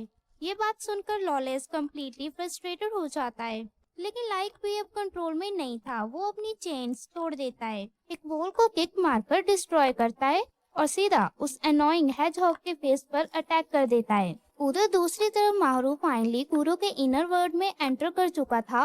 वहाँ एक कैट उसका वेट कर रही थी। उसने माहरू को बोला कि कुरो उससे मिलना ही नहीं चाहता, लेकिन माहरू इतनी आसानी से गिव अप करने वाला नहीं था। उसको लाइक की बात याद आती है कि इंसान को पहले डिसाइड करना चाहिए कि वो क्या बनना चाहता है, फिर इमेजिनेशन से उस फ्यूचर को रियलिटी बनाना चाहिए। मारू वही करता है। वो जमीन पर एक स्क्वायर ड्रॉ करता है, फिर उसको डोर की तरह ऊपर पुश करता है और सडनली एक हिडन पाथवे अपीयर हो जाता है। माहरू नीचे की तरफ जाता है और एक बड़े हॉल का डोर खोलता है। वहाँ सभी 7 सर्वेम सिबलिंग डिस्कशन कर रहे थे C3 ऑर्गेनाइजेशन के एलिमिनेशन ऑर्डर के बारे में, लेकिन असली ट्रुथ कुछ और ही निकला। लॉलेस ने जो बताया था वो आधा सच था। लेटर में किसी एक सर्वेम को मारने की बात नहीं थी। C3 एक्चुअली उन इंसानों को एलिमिनेट करवाना चाहता था जिसने इन 7 मॉन्स्टर्स को क्रिएट किया था। वो एक जीनियस इंसान था जिसने हजारों साल पहले इन वेम्पायर्स की एग्जिस्टेंस दी थी। ग्रेट टेनी और रेज इस आइडिया के कम्प्लीटली अगेंस्ट थे। उनके अकॉर्डिंग ये बात बिल्कुल बकवास थी। वो क्यों ह्यूमंस की बात माने, लेकिन एनवी, लस्ट और प्राइड एग्री कर रहे थे। उनके अकॉर्डिंग ये काम कभी ना कभी करना ही पड़ेगा। जब दोनों साइड्स किसी कंक्लूजन पर नहीं पहुंची तब सबने स्लोथ यानी कुरो का डिसीजन मांगा और शॉकिंग बात ये थी कि कुरो उनके स्पॉट में खड़ा हो गया। लॉलेस इस बात से पूरी तरह गुस्सा हो गया क्योंकि उनके क्रिएटर उनके लिए किसी पेरेंट से कम नहीं थे। वही इंसान था जिसने सबको जन्म दिया था। तब कुरो ने लॉलेस को उनकी क्रिएशन का ट्रुथ याद कराने को कहा, लेकिन उस मोमेंट पर सब कुछ ब्लर होने लगता है। आवाजें टूटने लगती हैं जैसे मेमोरी खुद अपने आप को हाइड कर रही हो। फिर सीन तब क्लियर होता है जब कुरो अकेला उस टारगेट की तरफ चलने लगता है। अचानक कुरो को सुनता है और उसका पूरा बॉडी वॉलेंटली रिएक्ट करने लगता है। कुरो ने अपने ही क्रिएटर को खत्म कर दिया था और उस टाइम उसकी आंखों से आंसू रुक ही नहीं रहे थे। ये वो मेमोरी थी जिसे कुरो कभी किसी को दिखाना ही नहीं चाहता था। जैसे ही मारू उस ट्रुथ को देखने की कोशिश करता है, डार्क थॉर्नी वाइन्स उसकी आंखों को टाइटली कर्व कर लेती हैं, जैसे डार्कनेस खुद उससे सच देखने से रोक रही हो। मारू फिर भी कुरो के पीछे भागने की कोशिश करता है। वो उसका दर्द शेयर करना चाहता था, लेकिन वो कुरो तक पहुंच ही नहीं पा रहा था। थोड़ी देर बाद डार्कनेस डिसअपियर होने लगती है और मारू फिर से उस कैट के सामने आ जाता है। उस जगह पर बड़े बड़े डार्क क्यूब्स पड़े थे जो जॉइंट लॉक से सील किए गए थे। उन क्यूब्स के अंदर कुरो की सबसे गहरी फीलिंग्स बंद थी। कैट मारू को एक पावरफुल वेपन ऑफर करती है ताकि वो उन लॉक्स को तोड़ सके, लेकिन मारू को किसी वेपन की जरूरत नहीं थी। उसको बस एक चीज करनी थी, अपना नाम बोलना। जैसे ही मारू अपना नाम लेता है, कुरो एक डोर ओपन करता है और अंदर एंटर कर जाता है। उस मोमेंट मारू डायरेक्टली कुरो के दिल की आवाज सुन लेता है, प्योर गिल्ट, रेग्रेट और एंडलेस पेन से भरी हुई आवाज। कुरो खुद को माफ नहीं कर पा रहा था क्योंकि उसने अपने क्रिएटर को मारा था। उस इंसिडेंट के बाद 7 सर्वेम सिबलिंग्स अलग हो गए थे। जो फैमिली कभी एक थी वो कम्प्लीटली टूट चुकी थी। लॉलेस अपने बड़े भाई कुरो से नफरत करने लगा था और उसने डिसाइड कर लिया था कि वो कुरो को कभी माफ नहीं करेगा। कुरो बार बार खुद को ब्लेम करता रहता था, लेकिन अंदर से वो जानता था कि उसने जो किया वो जरूरी था। अगर उन जैसे मॉन्स्टर्स और पैदा होते तो दुनिया इवेंचुअली डिस्ट्रक्शन की तरफ चली जाती। कुरो ये समझता था, लेकिन फिर भी वो अपने गिल्ट से बाहर नहीं आ पा रहा था। जब उसने माहरू को देखा तो उसने ऑलमोस्ट बेगिंग करते हुए कहा कि कोई बस एक बार बोल दे कि उसने गलत नहीं किया, कि उसका डिसीजन सही था। लेकिन माहरू ने सीधा जवाब दिया कि राइट और रॉन्ग का डिसीजन सिर्फ इंसान खुद कर सकता है, दूसरों के ओपिनियंस पर डिपेंड करना गलत है। अगर उसने कुछ गलत किया है तो उसे एक्सेप्ट करो और उसको इम्प्रूव करने की कोशिश करो, ये एक सही रास्ता है। अगर वो बस गिल्ट में डूबकर खुद को टॉर्चर करता रहेगा तो सिर्फ अपनी लाइफ को पेनफुल बनाएगा। मारू की ये बातें डायरेक्टली दिल से निकली थी और उन वर्ड्स ने कुरो के डार्क वर्ड को तोड़ दिया। अचानक पूरा एरिया एक क्लियर ब्लू स्काई में चेंज हो गया। कुरो यूजुअल इरिटेटेड फेस के साथ मारू को देखता है और हमेशा की तरह कंप्लेन करता है कि मारू बहुत बड़ी परेशानी है, लेकिन फिर भी वो एक छोटी बिल्ली में ट्रांसफॉर्म हो जाता है ताकि मारू उसे अपनी बाहों में उठा सके। जब मारू और कुरो के रिलेशंस फाइनली इम्प्रूव हो रहे थे, उधर लॉलेस और लाइक की फाइट फुल पावर वॉर में कन्वर्ट हो चुकी थी। लॉलेस पूरी तरह इंजर्ड हो चुका था, इतना कि एक वैम्पायर की इंसेंट रीजनरेशन भी उसको कम्प्लीटली हील नहीं कर पा रही थी। दूसरी तरफ लाइक हर एक अटैक परफेक्टली लैंड कर रहा था। वो लॉलेस को कंटिन्यूअसली पीछे धकेल रहा था, लेकिन लॉलेस को एक चीज समझ आ गई थी कि लाइक एक्चुअली उससे भी ज्यादा इंजर्ड था। फिर भी वो बिना रुके एक वैम्पायर से फाइट कर रहा था। ये देखकर लॉलेस को लगा कि ये इंसान सच में पागल है। कुछ देर तक ब्रूटल ब्लॉस एक्सचेंज होने के बाद लॉलेस फिर से अपनी बातों से अटैक करने लगता है। वो लाइक को समझाना चाहता था कि एक इंसान की एग्जिस्टेंस दुनिया के सामने कितनी छोटी होती है, लेकिन लाइक बिल्कुल भी शेक नहीं हुआ। उसने सीधा जवाब दिया कि जो लोग हमेशा दूसरों को लेक्चर देते रहते हैं वो अक्सर खुद खुश नहीं होते, क्योंकि उन्होंने कभी अपने ड्रीम्स के लिए फाइट ही नहीं की, ना ही कभी किसी चीज को पूरे दिल से चाहा। लाइक के अकॉर्डिंग ऐसे लोगों को दूसरों के सामने खुद की फिलॉसफी फैलाने का कोई हक नहीं होता, स्पेशली ग्रीड को, क्योंकि लॉलेस अपने नाम जैसा बिल्कुल भी नहीं था। उसके अंदर किसी चीज की ग्रीड ही नहीं बची थी, ना पावर की, ना लाइफ की, ना किसी फ्यूचर की, और इसी वजह से वो और भी ज्यादा वर्थलेस लग रहा था। ये बात सुनकर लॉलेस कम्प्लीटली ब्रेक हो गया। वो चिल्लाकर बोलता है कि लाइक उसके बारे में कुछ नहीं जानता। उसका पावर सडनली एक्सप्लोड करता है और लाइक एक जगह फ्रीज हो जाता है।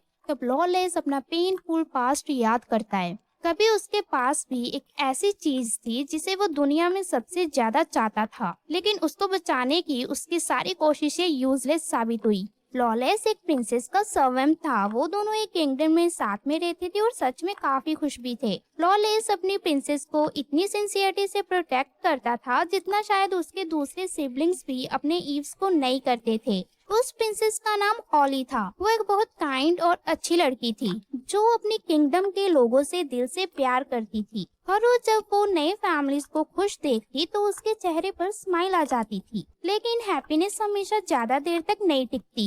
एक दिन लॉलेस को पता चलता है कि ऑली की शादी नेबर किंगडम के प्रिंस से होने वाली है। दोनों किंगडम्स के बॉर्डर पर वार का टेंशन बहुत बढ़ चुका था और पीस लाने का सिर्फ एक ही रास्ता बचा था, पॉलिटिकल मैरिज। लेकिन लॉलेस ये एक्सेप्ट नहीं कर पा रहा था। वो ऑली को किसी और के साथ भेजना नहीं चाहता था। वो उसे हमेशा अपने पास रखना चाहता था और उसके पास इतनी पावर थी कि अगर वो चाहे तो कुछ भी कर सकता था। लॉलेस के लिए ऑली के लिए जाना, जब पूरा किंगडम डिस्ट्रॉय करना बहुत इजी था, लेकिन ऑली ने उसे मना कर दिया। वो दुनिया में पीस चाहती थी, वो नहीं चाहती थी कि वार हो, इसलिए लॉलेस कुछ भी नहीं कर सकता। ना वो ऑली को ले जा पाया, ना किसी किंगडम के लोगों को मार सका। एंड में वो बस ऑली के साथ उसके हस्बैंड के किंगडम चला गया। लेकिन कुछ टाइम बाद सबको पता चला कि लॉलेस एक वैम्पायर है। ह्यूमंस ने उसको मारने की बहुत कोशिश की पर वो फेल हो गए। लॉलेस वहाँ से बचकर निकल गया, लेकिन फिर भी छुपकर ऑली को प्रोटेक्ट करता रहा। फिर एक दिन ऑली के किंगडम ने प्रिंस के नेशन पर अटैक कर दिया।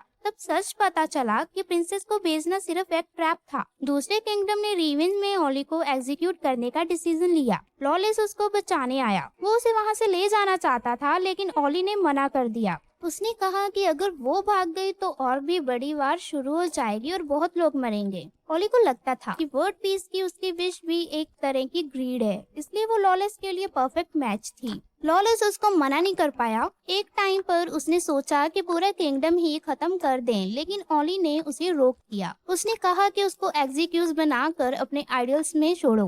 एंड में लॉलेस बस देखता रह जाता है जब उसकी प्यारी ओली को मार दिया गया। अपने लास्ट मोमेंट में भी ओली ने डर नहीं दिखाया। वो प्राउडली आगे बढ़ी, जैसे दुनिया को बता रही हो कि वो पीस के लिए अपनी जान जान खुद दे रही है। उस पर कोई फोर्स नहीं था। उसकी डेथ के बाद दोनों किंगडम्स की वार रुक गई और ओली पीस का सिंबल बन गई। लेकिन लॉलेस सब कुछ खो चुका था। उसने अपनी सबसे इम्पोर्टेंट पर्सन को खो दिया था। ब्रोकन हार्ट के साथ वो उसके स्टैचू के नीचे बैठा रहता है। जब ह्यूज वहाँ आता है, वो लॉलेस को वापस बुला रहा था क्योंकि कुरो की तरफ से एक और किल ऑर्डर आया था। और जब लॉलेस को पता चला कि कुरो ने वो ऑर्डर एक्सेप्ट कर लिया, तब वो कम्प्लीटली टूट गया। लॉलेस चिल्लाने लगा कि हर बार सोल्यूशन सिर्फ किलिंग ही क्यों होता है। अगर दुनिया के सारे मॉन्स्टर्स को मार भी दिया जाए तो क्या सच में पीस आ जाएगी? इसका आंसर कुरो को भी नहीं पता था, शायद किसी को भी नहीं पता था। फिर भी कुरो चला गया और लॉलेस के दर्द के लिए कुछ नहीं कर सकता था। जब लॉलेस वापस ओली के किंगडम गया तो वो पूरा बर्बाद हो चुका था।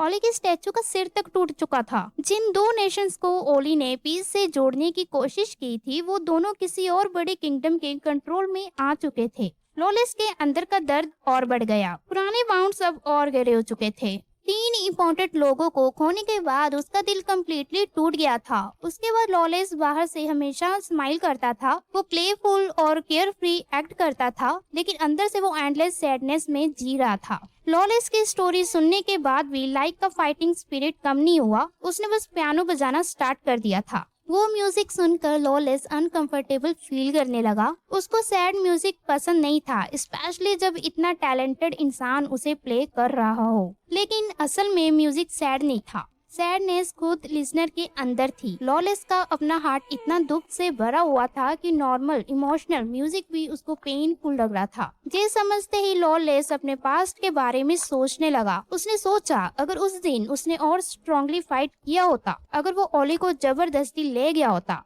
अगर वो सेल्फिश किंग बनकर दोनों नेशंस को अपनी पावर से कंट्रोल करता, तो शायद ओली को मारना ना पड़ता, शायद उसका बनाया हुआ पीस डिस्ट्रॉय ना होता। लॉलेस को रियलाइज हुआ कि प्रॉब्लम ये थी कि उसने हाफ हार्टेड डिसीजन लिए। उसके पास अनलिमिटेड पावर थी, लेकिन वो कभी अपने नाम लॉलेस की तरह जी ही नहीं पाया। शायद उसे हर लोगों के ऊपर खड़े होना चाहिए था। लॉलेस को लगा कि उसको किसी भी चीज से बंधा हुआ नहीं रहना चाहिए था। वो अपने बड़े भाई कुरो के बारे में सोचने लगा।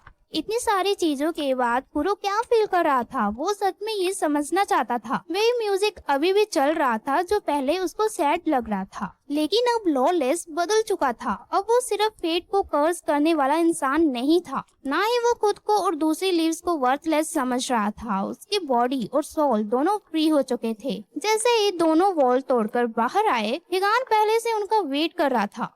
वो लाइक को फिर से एक बार डिफीट फील करवाना चाहता था। अब ये फाइट ग्रीड और लाइट की नहीं थी, ये फाइट हाइड और लाइक की थी। हाइड वो नाम था जो लाइक ने लॉलेस को दिया था। अब दोनों एनिमीज नहीं रहे थे, वो साइड बाय साइड फाइट करने के लिए रेडी थे। बैटलफील्ड के दूसरी साइड सुबाकी का स्ट्रॉन्गेस्ट जनरल खड़ा था। देखने में लग रहा था कि हिगान आउट नंबर्ड है, लेकिन ट्रुथ ये था कि हाइड और लाइक दोनों ऑलरेडी बैडली इंजर्ड थे। उनके लिए अपनी नॉर्मल पावर का 50% यूज करना भी बहुत टफ था। हाइड को बिल्कुल आइडिया नहीं था कि वो ओल्ड मैन कितना डेंजरस है। वो सीधा अटैक करने भागा और तुरंत फ्लेम से जल गया। लाइक ने गुस्से में उस स्टूपिड हेजहॉग को डांटा और बोला कि बिना सोचे समझे अटैक मत किया करो। इस बार लाइक पहले आगे बढ़ा। जैसे ही हिगान ने फायर अटैक किया, हाइड बीच में कूद गया और अटैक ब्लॉक कर दिया। उस ओपनिंग का यूज करके लाइक ने पावरफुल किक से हिगान पर मारी। हिगान दूर तक उड़कर गया। अभी के लिए हिगान को समझ नहीं आ रहा था कि इन दोनों को हैंडल कैसे करे। जब भी वो लाइक पर अटैक करता, हाइड बीच में आ जाता। बस एक सेकंड वो हेस्टिटेट करता, लाइक के डेंजरस किक्स उस पर आ जाती। तभी हिगान को समझ आ गया कि फायर से काम नहीं चलेगा। उसने फ्लेम्स बंद कर दी और अपनी फिंगर्स को शार्प ब्लेड्स में बदल दिया। फिर वो सीधा अटैक करने आगे बढ़ा, लेकिन प्रॉब्लम ये थी कि फायर गायब होते ही लाइक और हाइड दोनों थोड़ा केयरलेस हो गए थे। दोनों ये भूल गए थे कि हिगान एक वैम्पायर है। सिर्फ उसकी फायर पावर ही डेंजरस नहीं थी, उसका क्लोज कॉम्बैट भी बहुत ज्यादा पावरफुल था। जो एडवांटेज उनको अभी मिला था वो एक सेकंड में खत्म हो गया। वहीं दूसरी तरफ मिसोनो की बैटल इतनी इंटेंस नहीं थी। लिली फाइटिंग टाइप सर्वेंट नहीं था और स्कुआ सिर्फ टाइम वेस्ट करना चाहता था ताकि दूसरे लोग बिजी रहें। लास्ट मोमेंट में उसने मिसोनो को एक शॉकिंग बात बताई, एक सब क्लास भी सर्वेंट को हरा सकता है, बस उन्हें वो आइटम डिस्ट्रॉय करना होता है जो ईव ने कॉन्ट्रैक्ट बनाते वक्त सर्वेंट को दिया था। अगर वो आइटम टूट जाए तो सर्वेंट भी मर सकता है। यही एक मेथड था जो सुबाकी ने उसको बताया था ताकि एक ऑलमोस्ट इमॉर्टल बीइंग को डिफीट किया जा सके। स्कुआ ने अपने ही ब्लड से एक बहुत शार्प ब्लेड बना ली। उस ब्लेड ने साइथ को काट दिया और लिली को भी वाउंड कर दिया। लकीली उसी क्रिटिकल मोमेंट पर मिकोनी वहां आ गया। उसी वजह से मिसोनो को ऊपर जाकर तेत्सु की हेल्प करने का चांस मिला, लेकिन वो थोड़ा लेट हो गया था। फाइट के दौरान ह्यूज बल्किया के ट्रैप में फंस गया था। मैजिशियन के ट्रिक बॉक्स ने ह्यूज को किसी अननोन जगह भेज दिया था। इवन बल्किया को भी नहीं पता था कि वो कहाँ गया। अब सिर्फ ह्यूज का कैन ही बचा था। तेत्सु को 3 वैम्पायर्स का सामना अकेले करना पड़ रहा था।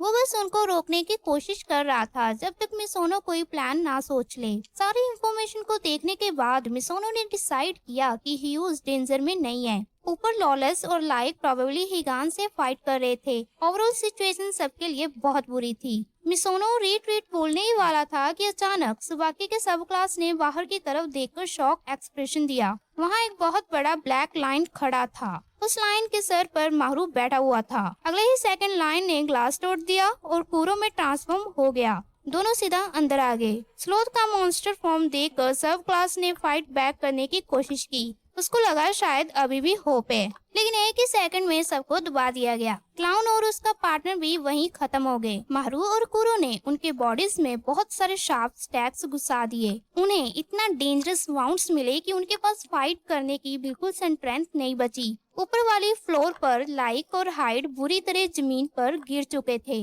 तब हाइड ने कुरो का जायंट फॉर्म देखा और समझ गया कि उसका बड़ा भाई सच में बदल चुका है। सिर्फ वही एक था जो अभी भी पास्ट में अटका हुआ था। हाइड तुरंत लाइक को बचाने भागना चाहता था, लेकिन हिगान ने उसको किक मारकर फिर से नीचे गिरा दिया। हाइड कम्प्लीटली हेल्पलेस हो गया था। हिगान ने लाइक को सर से पकड़कर हवा में उठा लिया, बिल्कुल एक विनर की तरह। लेकिन जब वो बातें करने में बिजी था, तब लाइक ने चुपके से हिगान के हाथ पर एक म्यूजिकल नोट बना दिया और उसको प्रेस कर दिया। अगले ही सेकंड हिगान का बॉडी फ्रीज हो गया और उसके अंदर से म्यूजिक की आवाज आने लगी। लाइक ने तुरंत चांस का यूज किया और अपने पियानो समन कर दिया। हाइड ने सिचुएशन समझकर एशियन फॉर्म ले लिया। हिगान एक स्टेज जैसे एरिना में खींच लिया गया। अब बैटल एक 1-on-1 ड्यूल में डिसाइड होने वाली थी। जैसे ये दोनों टकराए, हिगान स्वर्ड के साइड से निकलकर अटैक करना चाहता था, लेकिन उसने एक्सपेक्ट नहीं किया था कि स्वर्ड एक लिविंग थिंग की तरफ फूल जाएगी और उसमें से रेजर शार्प कांटे निकलकर सीधा उसकी बॉडी में घुस जाएंगे। इतने अटैक्स लगने के बाद बचना ऑलमोस्ट इम्पॉसिबल था। हिगान जमीन पर गिर गया। बैटल फाइनली खत्म हो गई। उसी टाइम मारू वहां पहुंचा, लेकिन उसने देखा कि लाइक को बचाने की जरूरत ही नहीं थी, क्योंकि लाइक ने सब खुद हैंडल कर लिया था। इस बार लाइक ने मारू की तारीफ भी की। उसकी आंखों में पहले से अलग फीलिंग थी। वहीं दूसरी तरफ दोनों सर्वेंट ब्रदर्स भी फाइनली पैचअप कर चुके थे। थोड़ी ऑकवर्डनेस अभी भी थी, लेकिन अब वो एनिमीज की तरह नहीं बल्कि पीसफुली बात कर रहे थे। कुरो ने खुद आके बढ़कर हाइड का नाम पूछा। हाइड को ऑकवर्डनेस तोड़ने में थोड़ा टाइम लगा, फिर उसने अपना नाम बता दिया। तभी अचानक लीला आगे कूदी और उस चेन को पकड़ लिया जो लाइक ने हाइड को दी थी। मारू तुरंत समझ गया कि इसका क्या मतलब है। अगर वो चैन डिस्ट्रॉय हो गई तो हाइड मर जाएगा। लीला को मारू को धोखा देने का बहुत बुरा लग रहा था, लेकिन अपने मरे हुए फ्रेंड्स का बदला लेने के लिए उसने फिर भी ये काम किया। उसके बाद चाहे मारू उसको मार भी देता, लीला को कोई शिकायत नहीं होती। मारू उसको समझा रहा था कि चैन वापस कर दो, तभी अचानक सुबाकी वहां आ गया। ये किसी ने एक्सपेक्ट नहीं किया था। सुबाकी ने पेंडेंट अपने हाथ में लिया और सिचुएशन इंस्टेंटली उसके फेवर में चली गई। वो सबके सामने आगे बढ़ा और बोला कि फाइनली उसको वो चीज मिल गई जिसे वो ढूंढ रहा था। लाइक ऑलरेडी अपनी लिमिट तक पहुंच चुका था और हाइड का बॉडी भी बहुत हैवी फील हो रहा था। अब वो सबकी लास्ट ऑफ सिर्फ कुरो था। सबकी नजरें सुबाकी पर टिक गई। अब वो क्या करेगा? सुबाकी को लगता था कि वो एक सीक्रेट वेपन है जो स्पेशली सर्वेंट्स को खत्म करने के लिए बनाया गया था। उसके हिसाब से सिर्फ उसके पास ये पावर थी बाकी सबको मारने की। जैसे ही सुबाकी ने ये बात बोली, उसकी स्लीव से खून जैसे लाल फ्लावर्स गिरने लगे। उसका हाथ कभी प्रॉपरली दिखा ही नहीं था। फिर शैडो जैसा एक काला आम बाहर निकला। उस आम ने स्वर्ड पकड़ी और एक ही स्लैश में हाइड का पेंडेंट तोड़ दिया। पेंडेंट टूटते ही हाइड की बॉडी से एक अजीब सी एनर्जी बाहर निकलने लगी। वो स्मोक और हवा जैसी लग रही थी। पूरी जगह चाउस फैल गया और हर तरफ मलबा उड़ने लगा। तब कुरो सीधा आगे बढ़ा, उस वर्ड को पकड़ा और सुबाकी का सामने करने लगा। जब से सुबाकी पैदा हुआ था और जब तक उसको फ्रीडम मिली, उसने कभी भी अपने बाकी ब्रदर्स और सिस्टर्स के बारे में कुछ नहीं सुना था। उसको पहली बार पता चला कि उसके टोटल 7 भाई बहन हैं। उसी मोमेंट कुरो जायंट मॉन्स्टर फॉर्म में ट्रांसफॉर्म हुआ था और उनके क्रिएटर को मार दिया था। सुबाकी ने एक बार फिर ध्यान से कुरो से पूछा कि क्या उनके क्रिएटर ने कभी उसका नाम लिया था। कुरो ने सीधा जवाब दिया कि कभी नहीं। इस बार कुरो सिर्फ एक रीजन के लिए आगे बढ़ा। वो सुबाकी का सामना करके अपने पास्ट की गलतियों का सामना करना चाहता था। कुरो इस बार शुरू से वायलेंस यूज करना नहीं चाहता था। वो अपने सबसे छोटे भाई सुबाकी से पीसफुली बात करना चाहता था, लेकिन सुबाकी ने कुरो की एक भी बात सुनने से मना कर दिया। उसको पूरा यकीन था कि उनके क्रिएटर ने अपनी सारी होप्स सिर्फ उस पर रखी थी। कुरो समझ नहीं पा रहा था कि उनके क्रिएटर ने सुबाकी जैसा इतना डेंजरस और अनस्टेबल इंसान क्यों बनाया। सुबाकी ने इसका कोई जवाब नहीं दिया। उसने सीधा सीलिंग में होल कर दिया और ऊपर की तरफ जंप कर गया। उसके बाद हाइड के बॉडी से निकली हुई सारी एनर्जी को ऑब्जर्व कर लिया। अचानक क्लियर ब्लू स्काई पूरा रेड हो गया। कुछ सेकंड्स बाद स्काई नॉर्मल तो हो गया, लेकिन उसके तुरंत बाद लाल स्वर्ड्स की बारिश पूरी दुनिया पर गिरने लगी। वो बिल्कुल हेवन की पनिशमेंट जैसे लग रहा था, जैसे उन लोगों को सजा दी जा रही हो जिन्होंने माफ ना होने वाले सिंस किए हो। सुबाकी ये सब देखकर पागलों की तरह हंसने लगा, लेकिन कुरो ने फिर भी गिव अप नहीं किया और उसके पीछे भागता रहा। कुरो को हमेशा रेग्रेट रहा था कि उसने कभी भी उनके क्रिएटर से पीसफुली बात करने की कोशिश नहीं की। अब उसका सबसे छोटा भाई सैडनेस और नफरत में डूब चुका था, क्योंकि उसको कभी एक्सेप्ट नहीं किया गया। कुरो दोबारा वही गलती नहीं करना चाहता था, लेकिन सुबाकी को इससे कोई फर्क नहीं पड़ता था। उसने अपनी स्वर्ड समन की और सीधा कुरो की बैक में घुसा दी। उसके बाद उसने कुरो का एक आर्म भी काट दिया। नीचे बिल्डिंग के पास मारू कुरो तक पहुंचने का रास्ता ढूंढ रहा था ताकि उसकी हेल्प कर सके। तब मिकोनी उसके पास आया और उसको रोक दिया। उसने बोला कि ये फाइट डेथ बैटल है। उसने बोला कि ये फाइट डेथ बैटल है जो तब तक खत्म नहीं होगी जब तक एक सर्वेंट डिस्ट्रॉय नहीं हो जाए। लेकिन मारू इस बात से बिल्कुल भी एग्री नहीं था। उसका मानना था कि अगर लोग सच में दिल से बात करें और एक दूसरे को समझने की कोशिश करें तो एक बुरी कहानी की एंडिंग भी पीस में हो सकती है। लेकिन ये काम कुरो को खुद करना पड़ेगा। उसके अपने पास्ट एक्शंस की रिस्पॉन्सिबिलिटी लेनी ही होगी। मारू ने मिकोनी की बात को कम्प्लीटली रिजेक्ट कर दिया। उसने बोला, अगर सर्वेंट को सब कुछ अकेला ही करना है तो ईव होने का क्या मतलब है। अगर कुरो सब कुछ खुद ही हैंडल करेगा तो इसका मतलब वो मारू को यूजलेस समझता है। ये बिल्कुल मारू सीधा उसकी तरफ भागा। वो बिल्कुल सही टाइम पर पहुंचा और कुरो पर होने वाले डेडली अटैक ब्लॉक कर दिया। मारू को देखते ही सुबाकी गुस्से से भर गया। उसके हिसाब से मारू एक आउटसाइडर था जिसे किसी ने समन नहीं किया था, इसलिए उसको वहां होने का कोई राइट नहीं था। सुबाकी ने उसको मारने लायक नहीं समझा। स्वर्ड्स ने मारू को डायरेक्टली किल तो नहीं किया, लेकिन उसके फेस पर एक डीप स्क्रैच आ गया। ये देखते ही कुरो कम्प्लीटली कंट्रोल खो बैठा। वो एक जायंट मॉन्स्टर बीस्ट में ट्रांसफॉर्म हो गया। उसका ह्यूज बॉडी बिल्डिंग के टॉप पर खड़ा था।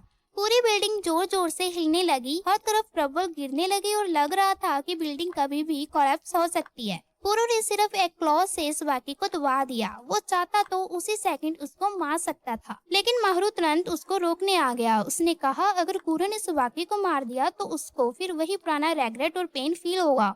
जैसे ही ब्लेड माहरू तक पहुंचने वाली थी तभी स्कुआ बीच में आ गया। उसने पूरा अटैक खुद पर ले लिया। ये देखकर सुबाकी भी शॉक हो गया। स्कुआ सुबाकी को बिट्राई नहीं कर सकता था, लेकिन वो माहरू को लाइफ भी बचाना चाहता था। उसने एक लॉयल सर्वेंट और ट्रू फ्रेंड बनने के लिए अपनी तरफ से सब कुछ किया। कुरो फिर से सुबाकी को खत्म करने आगे बढ़ा और एक बार फिर माहरू उसके बीच में आ गया। जब कुरो फाइनली थोड़ा काम हुआ तब सुबाकी का बॉडी लाइट से ग्लो करने लगा। मारू के हाथ में जो स्पेयर था वो अचानक एक की में ट्रांसफॉर्म हो गया। अपने इंस्टिंक्ट्स फॉलो करते हुए मारू ने वो की सुबाकी के चेस्ट के सामने यूज कर दी। उसी मोमेंट मारू सुबाकी के वर्ल्ड में एंटर कर गया और उसने सुबाकी की सारी मेमोरीज देख ली और वो एंडलेसली रोता रहा। उसके बाद उसने अपने सिबलिंग्स को याद किया और सोचा कि क्या वो कभी उसको एक्सेप्ट करेंगे। उसके पास जो फॉक्स था उसने बोला बोला कि अगर एक इंसान तुम्हारे साथ है तो और किसी की जरूरत नहीं है। सुबाकी ने भी इसी बात पर बिलीव कर लिया था, लेकिन फिर उसने देखा कि कुरो उसी इंसान को मारने आ गया जो उसके लिए सबसे ज्यादा इम्पोर्टेंट था। सुबाकी जोर जोर से चिल्लाया था और अपने बड़े भाई कुरो से रुकने की भीख मांग रहा था, लेकिन कुछ भी नहीं बदला। उसके क्रिएटर की लास्ट याद बस वो रोब थी जो सुबाकी हमेशा अपने साथ लेकर रखता था।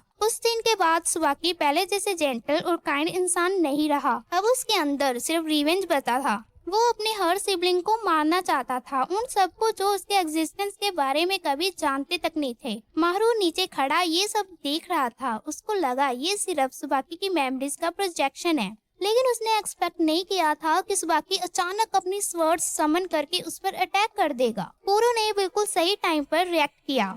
उसने माहरू के हाथ को बाइट किया ताकि अपनी पावर एक्टिवेट कर सके और सीधा सुबाकी की स्वर्ड रेन के अंदर घुस गया। माहरू भी उसके साथ आगे बढ़ा।